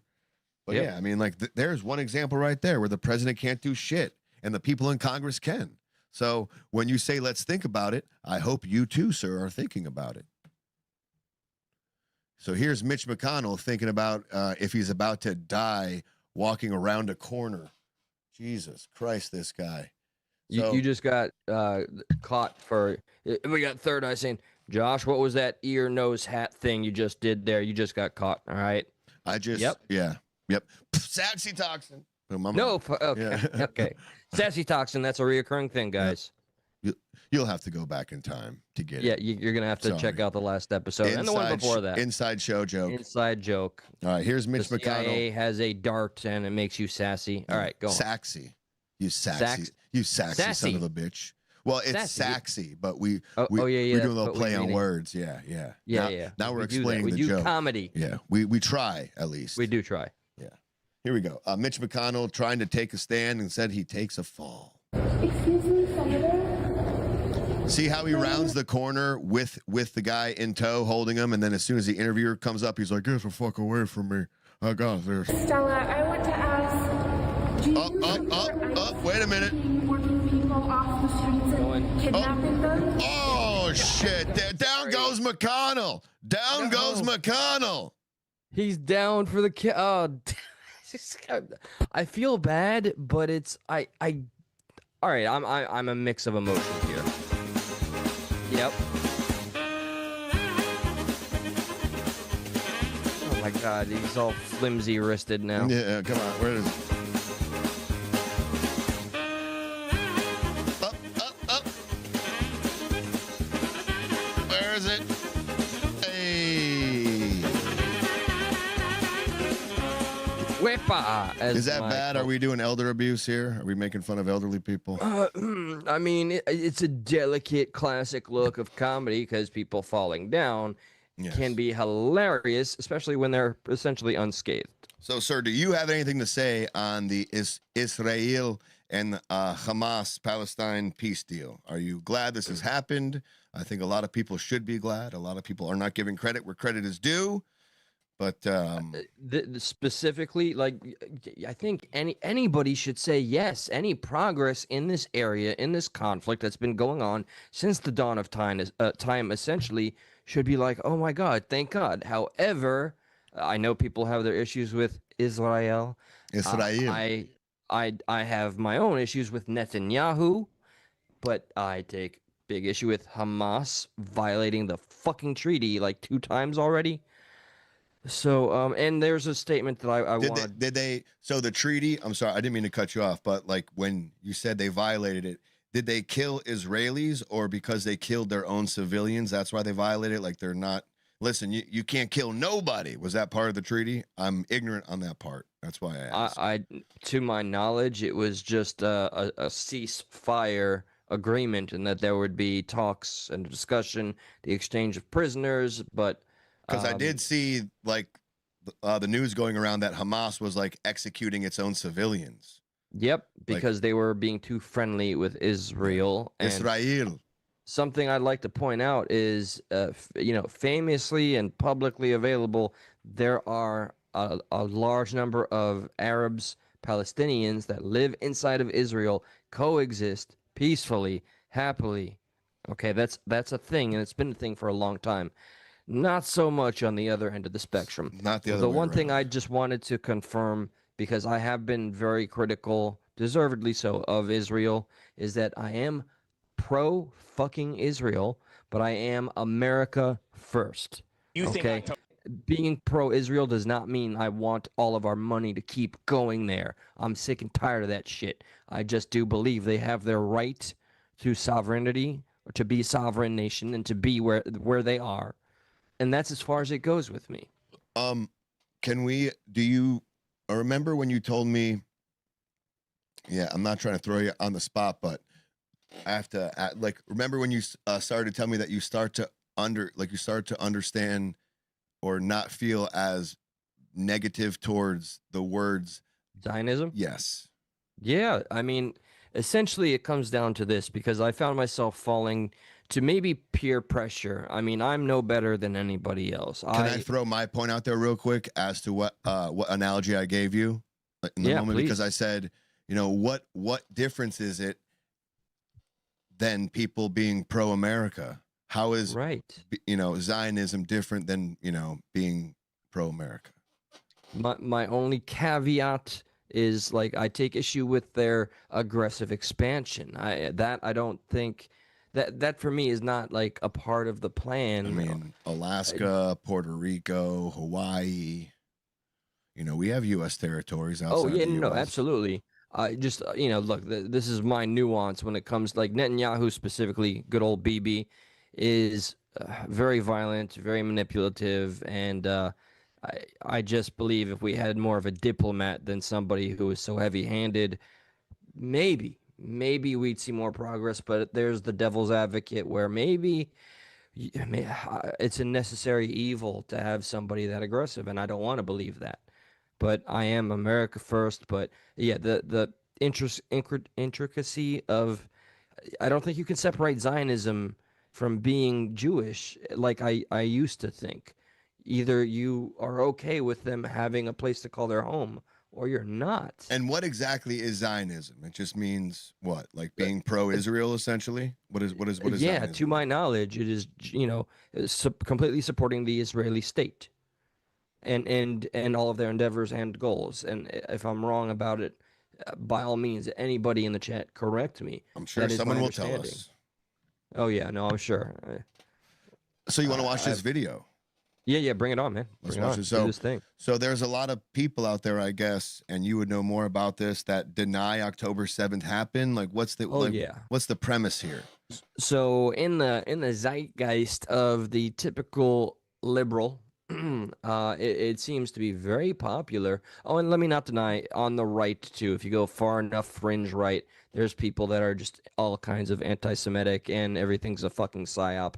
But it seems very status quo for your typical Democrat to think that what happened on October 7th, which was the mass kidnapping and mass unaliving and graping of women and kids and everything, torture, happening and by Hamas's hands during a music festival, and thousands of them were taken and many died.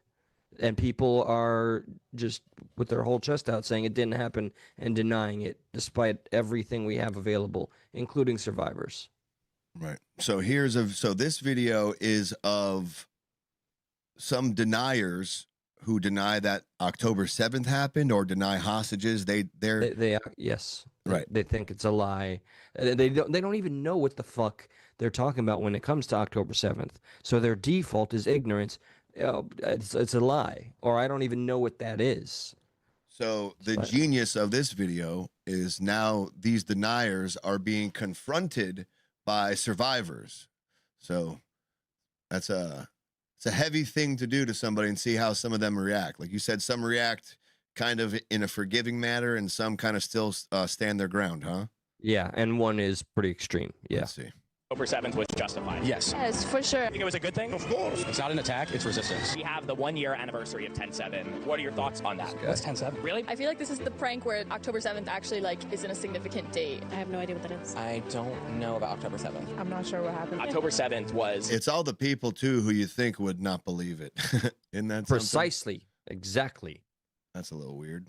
The day that Hamas came and killed 1,200 plus innocent Israelis, kidnapped over 250. Well, man, that's f***ed up. It was a Hamas attack on Israel. Oh, I should know that. Are you guys anti-Israel? Yeah, anti-Israel. How about you? I'm also. Israel actually got attempted to be bombed by Iran, but it was unfortunately unsuccessful. Unfortunately, so you think it would have been better if it actually went through? Yeah. So I see a kafia. I do have a kafia, yes. So you think October 7th was justified? Yes. Yes, for sure. You think it was a good thing? Of course. I think I understand it. So I actually have 2 people who were at the Nova Music Festival the day of the attack. Damn. Uh-huh. That's just as bad as, remember, like it was some late night show where they were like, hey, what do you think about Mike Tyson? And they're like, yeah, you know, whatever. Like, he's all right. And then he comes out from behind him. He's like, what'd you have to say about the champ? You know, Yep. now they're like, this is like a KO. And what do you guys say about October 7th here? Were you talking shit about survivors or something? Yeah, what's up? I'm a survivor. I'm going to eat your children. I wish we got that same reaction that Tyson did across the board, but unfortunately, some people just will never concede. Would you guys want to tell me a little about your perspective? I arrived at this music festival and I was with my friends and we're dancing for a few hours. And little did we know, less than 3 hours later, you know, armed men with Kalashnikovs and truck-mounted 50 caliber machine guns were going to come at us and kill and rape and burn people alive. We were hunted for 4 hours. Oh, liars. They're liars, right? Yeah. No, your story is actually like your fist full of makeup. He's probably somebody who, like, you know how there are That dude's people from Gaza. Yeah, exactly. Yeah, you could tell Yeah, he's he like, is. yeah. You guys have gone through, that doesn't mean that what the people of Palestine are doing right now is not resistance. It would have been resistance if the only people Hamas chose to target were military personnel. That's not who they targeted. I understand. I'm not in the military. She's not in the military. Say that. What balls to say that to a survivor, to say what they did was resistance. It's like, That's what I'm saying. Are you kidding me? That's why this is, and I don't What do mean you to call play that? Like they're not in reality. They're so far removed from what fucking is going on. Just disconnected from reality in their own bubble, and it's so sad and amusing that they don't even fucking know what. Some of them don't even know what October 7th stood for. They just knew that everybody else was saying it doesn't matter, or it was fake, or it was justified, and they just parrot that without taking any time to do research. That's disheartening, especially in the age we're in. There's no fucking excuse for that ignorance. Let's keep going a little bit. His resistance is just untrue because they killed everybody equally. Wow. So we're going to get to more reactions in a minute. But first, Was there more reactions? They killed everybody. Edu, I really do appreciate the engagement. Josh didn't vote for Trump. Just saying, by the way. What is Edu saying? MAGA, you guys need to read a lot. I mean, he's been very consistent about us and our take on, the take we tried to explain regarding the Congress and the Senate and how, it's just our correlation was not right or accurate. And he's just saying that we're not thinking but it's fair. It's critiques Yeah, to critiques are fine. what we're saying. Yes. If let me see if I can find. And you could call in. I was just gonna say, Edu, if you want to call in, just tap a 1 in the chat, or the number's up right now. Yeah, put the number up there, 954-546-3455. That's again 954-546-3455. Eli, you were saying we invite. I voted for Trump, Edu. Josh did not vote for Trump. No. You guys have to read books, start using that brain, friends. This is the only way to make America great. I love literature. I've got quite a collection myself. Like besides some of the ad hominem attacks, I would love some actual like ideas that besides calling essentially people stupid and not not well read. As thorough as possible, I think, within the comments of why we were not accurate regarding. Okay, yeah, I didn't see him. Okay, if you did, then my apologies. Yeah, so I'll definitely have to look back at him. I put the phone number up if you want to call in. That way, we don't gotta. You can keep your anonymity. Yeah, you do not have to give your name if you don't want to. You can call from an unknown number. We would love the dialogue. It's all good. Like we'll keep it up there for a little bit and see if anybody wants to call in. Again, it's 954-546-3455. The number is up on the top of your screen. Give us a call if you feel like making love. Dickin' bam, dickin' bam. I'm in the mood now. Yeah. So that was that video. You want to watch a former hostage talk about Hamas and kind of giving us some of the thinkings of some of these Hamas people. It's quite interesting. Whether you think it's propaganda or not, that's another thing. But he essentially says some interesting things about Kamala Harris and about Donald Trump. That and how here's Hamas Edu's retort. I think we're not getting that call. Sorry that I jumped in. I'm making a bad habit of that. Work on that. I have said many ideas. Your information is just not accurate. Well, appreciate it. Remember that number is up and it's there. If you want it. I can do the same thing. Your information isn't accurate. See, that's how it's not. You know what I mean? Like it's got to be more than that. Here, no. Let me play on an evil playing field here. I gotta type it for them while you could do that. Oh, what, you're gonna respond to words? What do you mean? I'm gonna tag Edu and give him a good what for. Give him a good what for. You're wrong, dude. Oh shit! Damn! Got him! I mean, if you think Congress doesn't have power, that was a perfect example of what the president cannot do. And there's a government shutdown because of that. And that's because of Congress, not because of the president. It's a perfect example of the power of Congress. And they can hold that power much longer than Congress. So I don't really hear a good retort to that. It's almost like you're better able to get your point across when you articulate it with your voice. Yeah. And not resort to read a book attacks. Yeah, I mean, especially when I have a what if I read yeah, exactly. Like what if you read comic books? What is that going to do? I mean, I got my share of novels too, okay? But Josh, what the fuck do we know? Read a book, dude. Here we go. Well, what I do know is what words come out of this guy's mouth, only because I've watched this video before. Yes, it's him. He got me out. He got the hostages out. He's talking about Trump. Before, I gotta put my volume up. We felt like nothing is happening, And I remember for me, ever since he came into the road, they were very scared of him. Yeah, they wanted who? Terrorists. We're afraid of Trump. Yeah, they wanted Kamala to be chosen, to be elected. You talked politics with them? Yeah. They wanted Kamala to be elected. But as soon as he said they were very afraid of Trump and they wanted Kamala to be elected. Makes perfect sense to me. Right. As Donald Trump was elected, they understood that he wants to bring the hostages back home. Yeah. So immediately the way they treated me changed. So if it's the amount of food, I could say this, that when Trump became president, yeah, the way they treated us changed for me personally. Yeah. This is what We're like, oh fuck, he's in here now. We gotta treat these guys with a little more respect, then put a little respect on their name. See, that's to me that I don't think it's propaganda. I think that's absolutely on point. We all know, even if you wanted to vote for Kamala Harris, bless your heart, that Trump was going to be the more aggressive and stronger force that we needed at this time in America, and I will still stand on my 10 toes. I'm so tired of saying that, as if I would be standing on something else, that he is the president that we need. Thank God. Thank the Lord. So, I mean, so that was pretty much the Israel stuff. You know, good. Okay, we solved the peace in the Middle East conflict. Exactly. I'm glad. Just us. Okay. Did. And if you like that we solved it, go ahead and give us a subscribe. We appreciate you. Oh yeah. That reminds me of a Jesse on Fire bit. If you appreciate this video that I worked so very hard on and was exhausted, I busted a nut and bled for this video, go ahead and subscribe and hit that like button. I'm being suppressed. Fuck yeah. So getting into, and I feel this is a ruined conspiracy now, because this was going on hardcore for a little bit, and I still kind of see it popping up.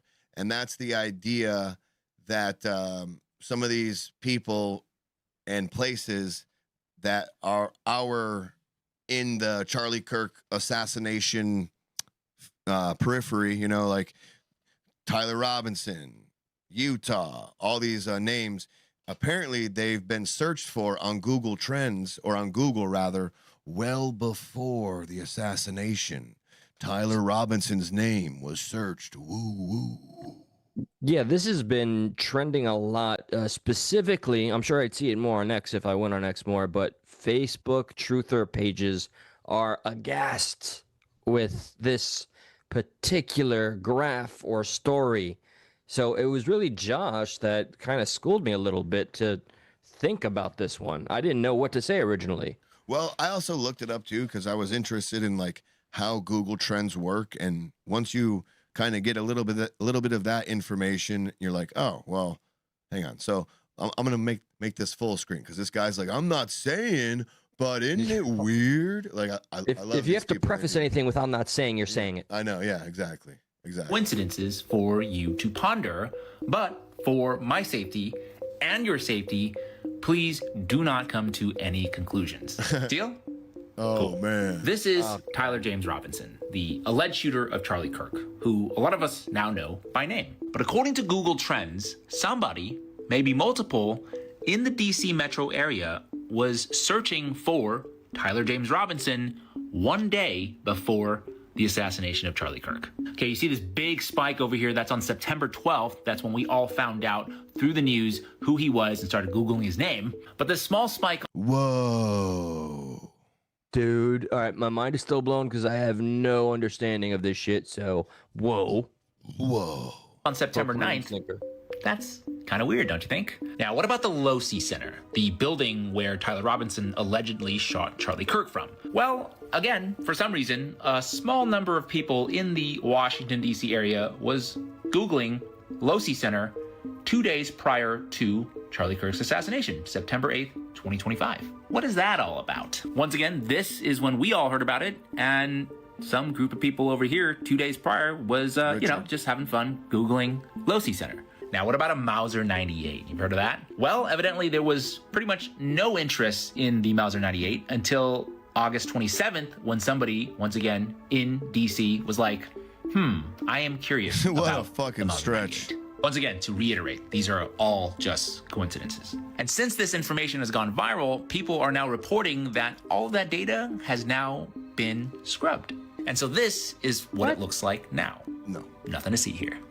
I'm about to show you a set of... There you go. So that's the preface for the Google Trends conspiracy. Okay, you might have to explain this to me like I'm a 4-year-old here. That little spike there is indicative of how many people, and if this was a covert plan, what a fuck up. Right? Yeah, I know. Can you explain to me what, so I see why the conspiracy nuts are like, oh my God, this means XYZ, Erica Kirk, Mossad, aliens, demons, Moloch. But what does that really mean there? So I got some information, and you tell me what you think. At the end, I'll give you what is supported and then what isn't supported, essentially with people's conclusions here. But so first and foremost, Google Trends. It says there are a few plausible explanations for why Tyler Robinson might have shown up in elevated search volume on Google Trends before his public identification as the alleged killer of Charlie Kirk. Though none prove that event was anticipated, here are the most likely reasons. Number one is baseline lookups due to other activity. It's possible Tyler Robinson had some prior internet visibility, for example, social media, gaming forums, blah, blah, blah, or local news that triggered people to search his name. Once someone posts something unusual, others might look him up, causing minor search spikes. These fluctuations can show up in trends, but don't necessarily indicate foreknowledge of a major event. So that's kind of more, whatever. Number two is the mismeasurement or misinterpretation of trends data. So several caveats apply. Google Trends show relative interest and not absolute numbers. A spike might just reflect a small increase relative to low background activity. So if you're at 0 and one person looks for you, all of a sudden it could say 100% search, search fields. And if you don't know what the baseline is, going from 0 to 100, it's not like a bunch of people were searching. It literally just could be one person searching a name or searching a name like it. Okay. Okay. I got a quick thing to mention, and I'm not saying I solved a damn thing, but I think this is relevant. Remember, at least the report or the news we've gotten is that he was getting radicalized in a Discord, right, for about the length of 8 months or so. Right. So I have famously, and it's almost gotten me canceled and attacked by a bunch of Riris on YouTube. Fuck you, but you're welcome to talk on the show. By sharing when I was a Bernie Sanders volunteer for his campaign, there was a Antifa individual that tried to indoctrinate me, started introducing more and more radical ideas, and it turns out, this part I never shared, they started Googling me and looking into me. Oh, shit. Yeah. That was one of the reasons why I felt uncomfortable when we got to the point where I was talking to this guy on the phone.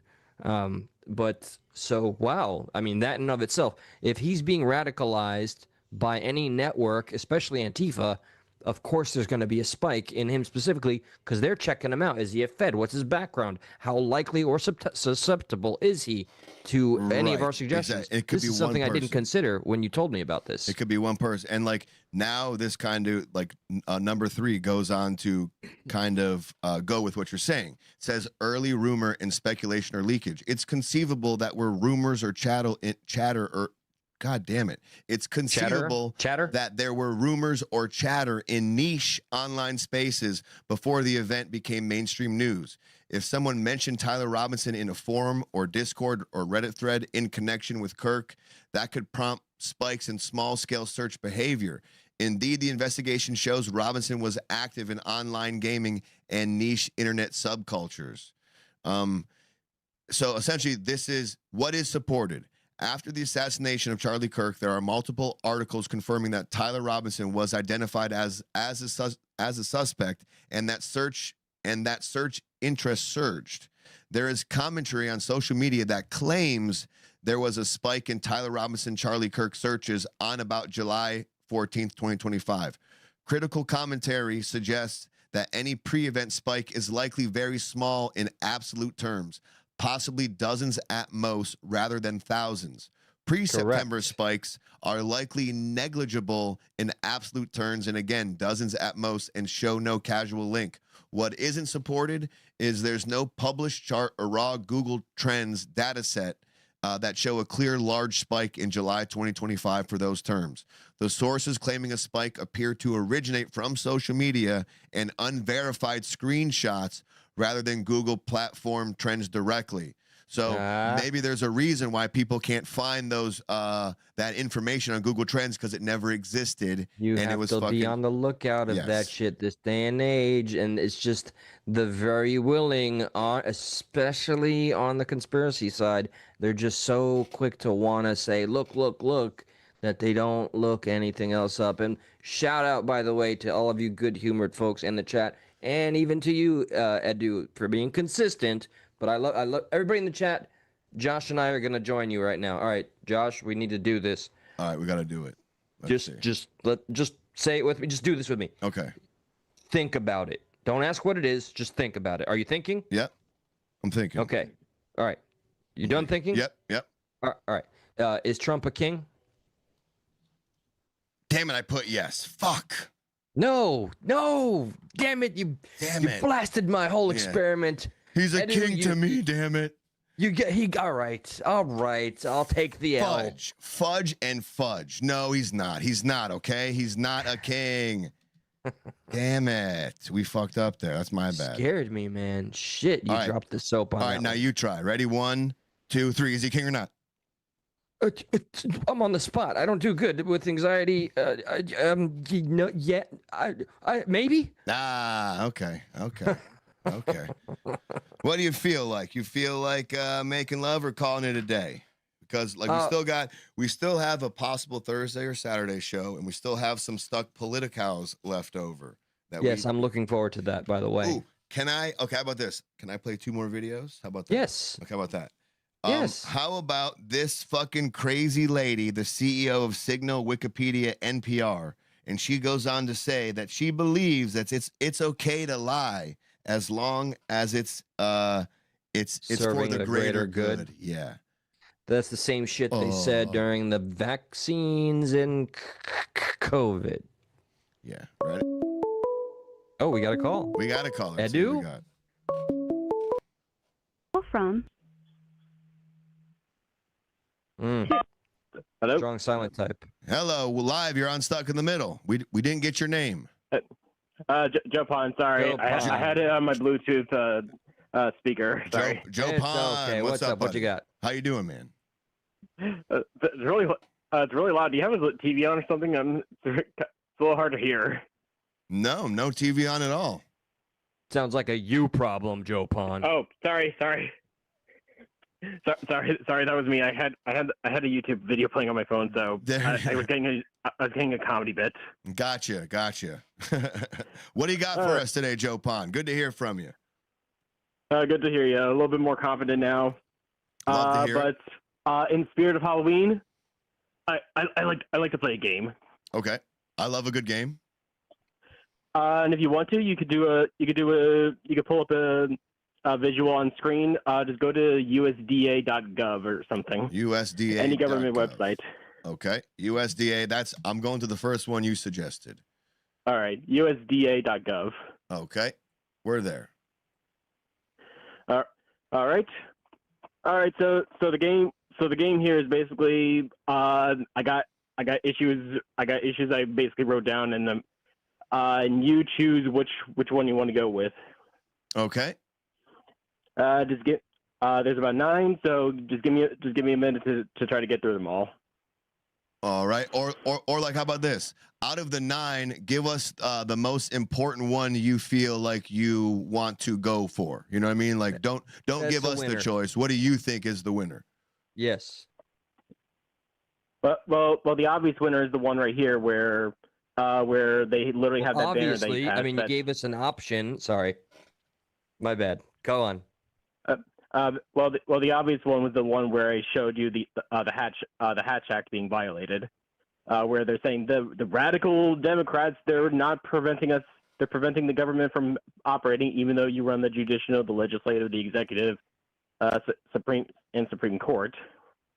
Yeah, but they don't. That's the obvious one. Like in Senate, like aren't they 60 seats shy of having or being able to kind of take that? They need 60. They only have like 53, so they have to convince 7 Democrats. And right now, between them starting to cut jobs and then if they do allow it to pass, your medical bills basically shoot up from like $300 to $2,000. Basically, there's nothing left to lose. You can't threaten me. It's either I'm going to lose my job or I'm not going to be able to afford medical care. So it's whatever. Why don't you think the Democrats should concede a little bit too and maybe take that thing? Because they could do an extension where the government stays open and they can further kick this can down the road and argue about it later. So it's not shut down, but they're choosing not to concede about their health care plan that they put in there. yeah. Mike Johnson's already trying to do that by saying, "Oh, there'll be a year delay for, with the ACA guidelines or something."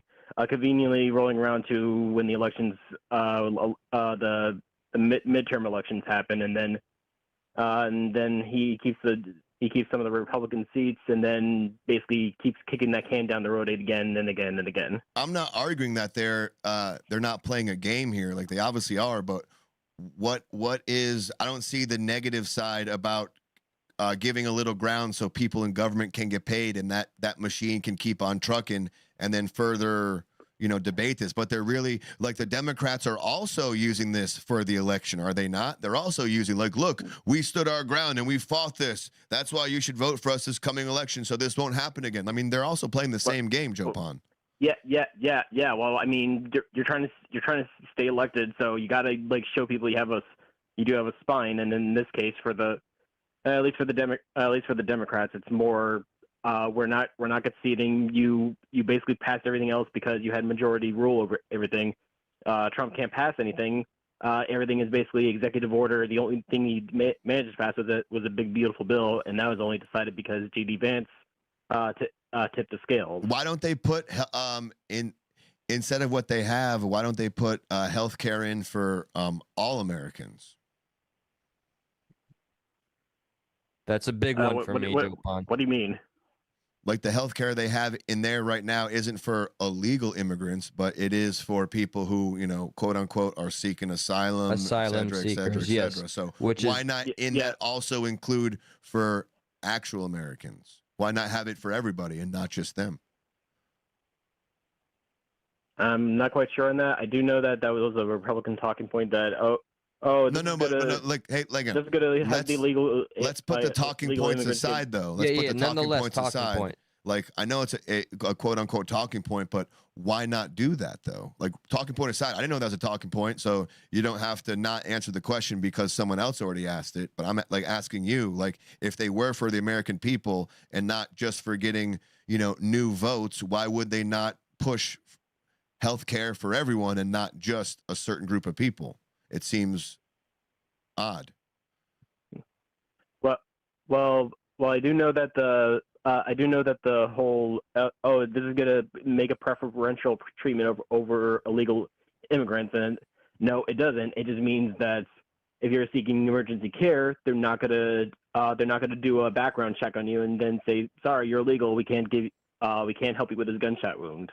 Maybe next time or something. No, yeah, but it's not just we won't deport you, because obviously if they're seeking asylum, et cetera, they're not necessarily illegal in the eyes of the law as the definitions have changed. That's not the issue. The issue is them getting health care over people who have already been here.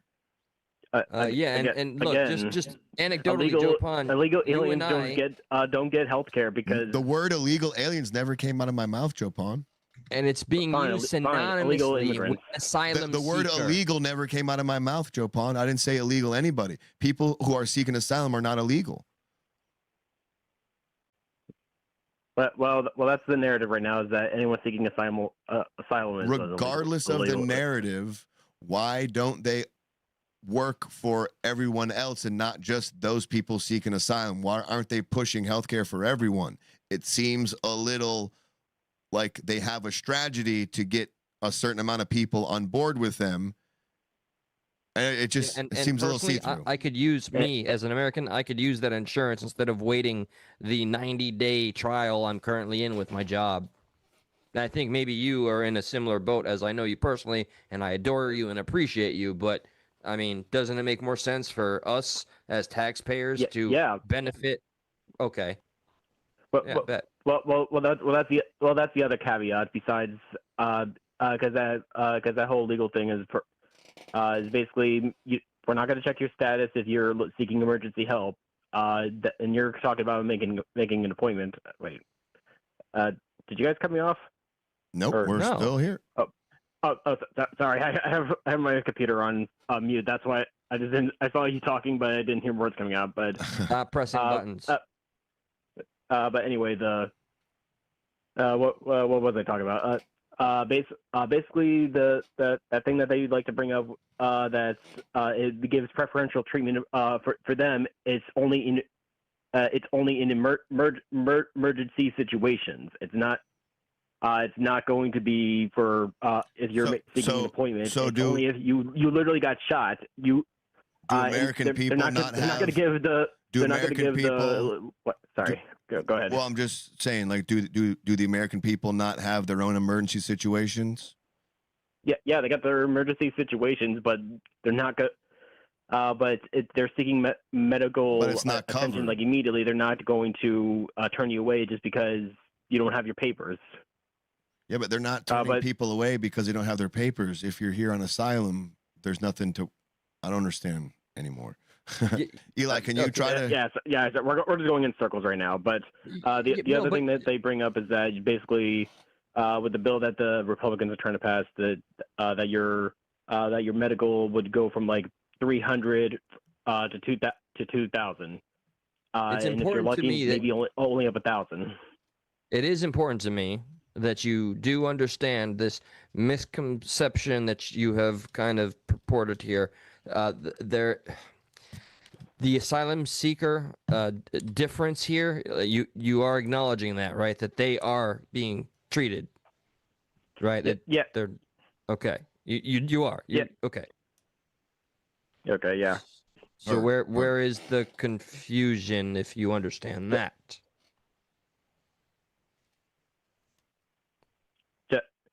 That's the only thing I know. That's the only thing I know with the as far as like that part.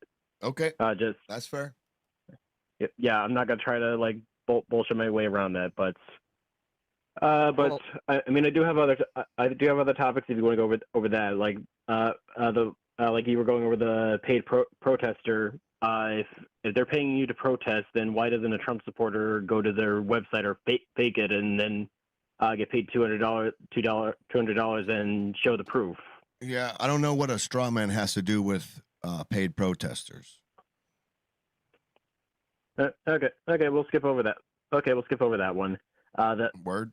Briefly, I'd like to interject, and I want to thank you for you really kind of did your homework here, man, and I appreciate it. Joe Pon's awesome. Samtron is commenting, it's only for ER room treatment, guys, not health care.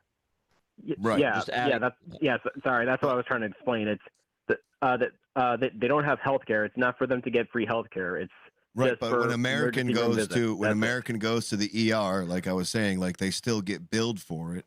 If one of them they'll still get billed for it. Right. We're not saying they're turned away, but we are billed because we don't have the coverage. When they go, it is taken care of. Correct. They're not billed for it. Why can't that happen with everyone in America? Why can't they push for that? I didn't see that. I didn't see that part. Well, therein lies the nuance of our issue. It's just okay. I'm starting to see the issue now. The only thing I can remember for this is that basically for ER visits they'll bill the government later, so that way the hospital doesn't have to turn them away right.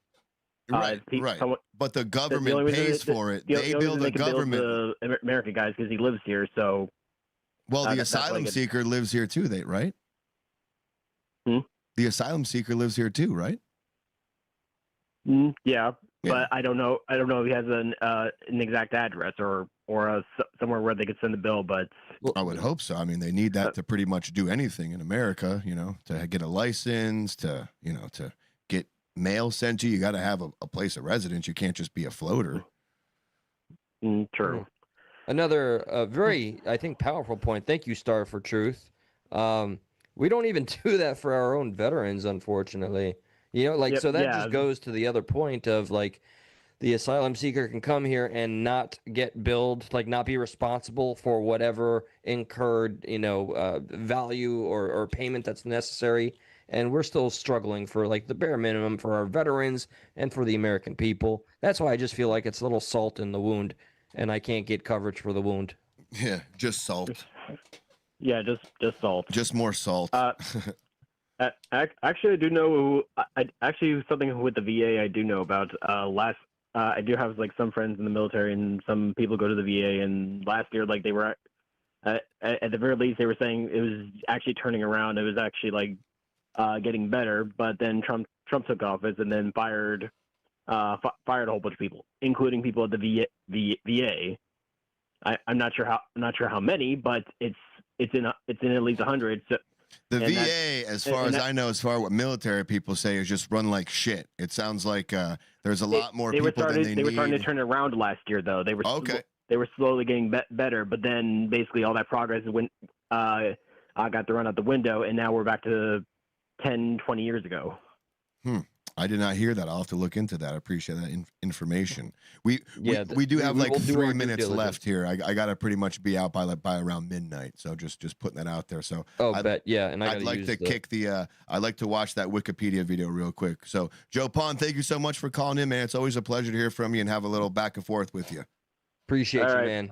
Keep up the great work. I got more topics here if you want to go down the list. Hey, man. For the future. We'll be here Thursday and or Saturday. So just follow us and sub, and you'll know when we're on. Okay. All right, Joe. Appreciate you, buddy. Have a good night, man. Joe Pond, everybody. Joe Pond. Thank you. Talented editor, creator of his own videos. I promise you will not regret it if you check out his channel. Like legit. All right, what you got for me, Josh? Let's watch this gal say the quiet part out loud. Great things. But I think in our messy human hearts, we also know that the truth is something of a fickle mistress, and that the beauty of the truth is actually often in the struggle. It's the reason that we have so many sublime chronicles of the human experience, because there are so many different truths to be explored. And so in this spirit, I know that the truth exists for each of you in this room. It also probably exists for the person sitting next to you. What?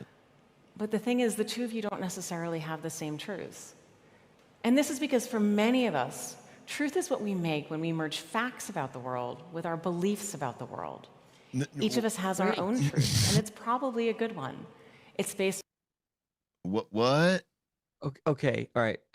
Multiple truths, which in itself requires a nuanced conversation. And what did she just say that had my cap blown back? So multiple truths, and it's okay to essentially lie as long as it's in service of what they consider to be the greater good. It's fine. Don't worry about it. It's just a little white lie. So you're saying get the booster? Yeah, get the booster. Okay. Boost it. Boost it.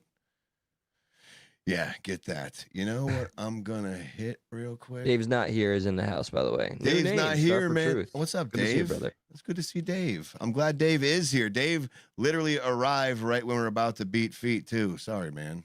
Dang it. Oh no, he was here. You know, he caught like the tail end, but he's been chilling. Okay, he just got a new name. Good. I'm trying to get this to work, and it's not working. Of course. He said, "Sounds woke." Samtron, your new name, but nonetheless, I appreciate you, especially the fact that you're providing data, information, or an opinion that differs from ours in the future. If you're here with us, I hope you are. Call in, please. Yeah, we love a good call-in. It's very fun. Just like Joe Pond. Be a Joe Pond. Call in. Even if you got some disagreements. I don't think we were too mean. You know, sometimes we hold fast in our opinions, but hopefully you do as well, because, you know, you value your own opinion. You're like, you are you stand true to yourself. So call in when you want to. I did see we missed a call. That's our bad. We did turn the phones off. We do got to get out of here. Try to watch the show this Thursday or Saturday. Catch us then and try to call in then. And just once again, guys, we appreciate you. The only currency we ask for is that you leave a comment once the live finishes. It would mean a hell of a lot. Feel free to hit thumbs up, and please subscribe if you have not. Much love, and like, subscribe, as Eli said. We'll see you on the next one, which will be Thursday or Saturday. Until then, God bless. Bye, you mother stuckers. Bye.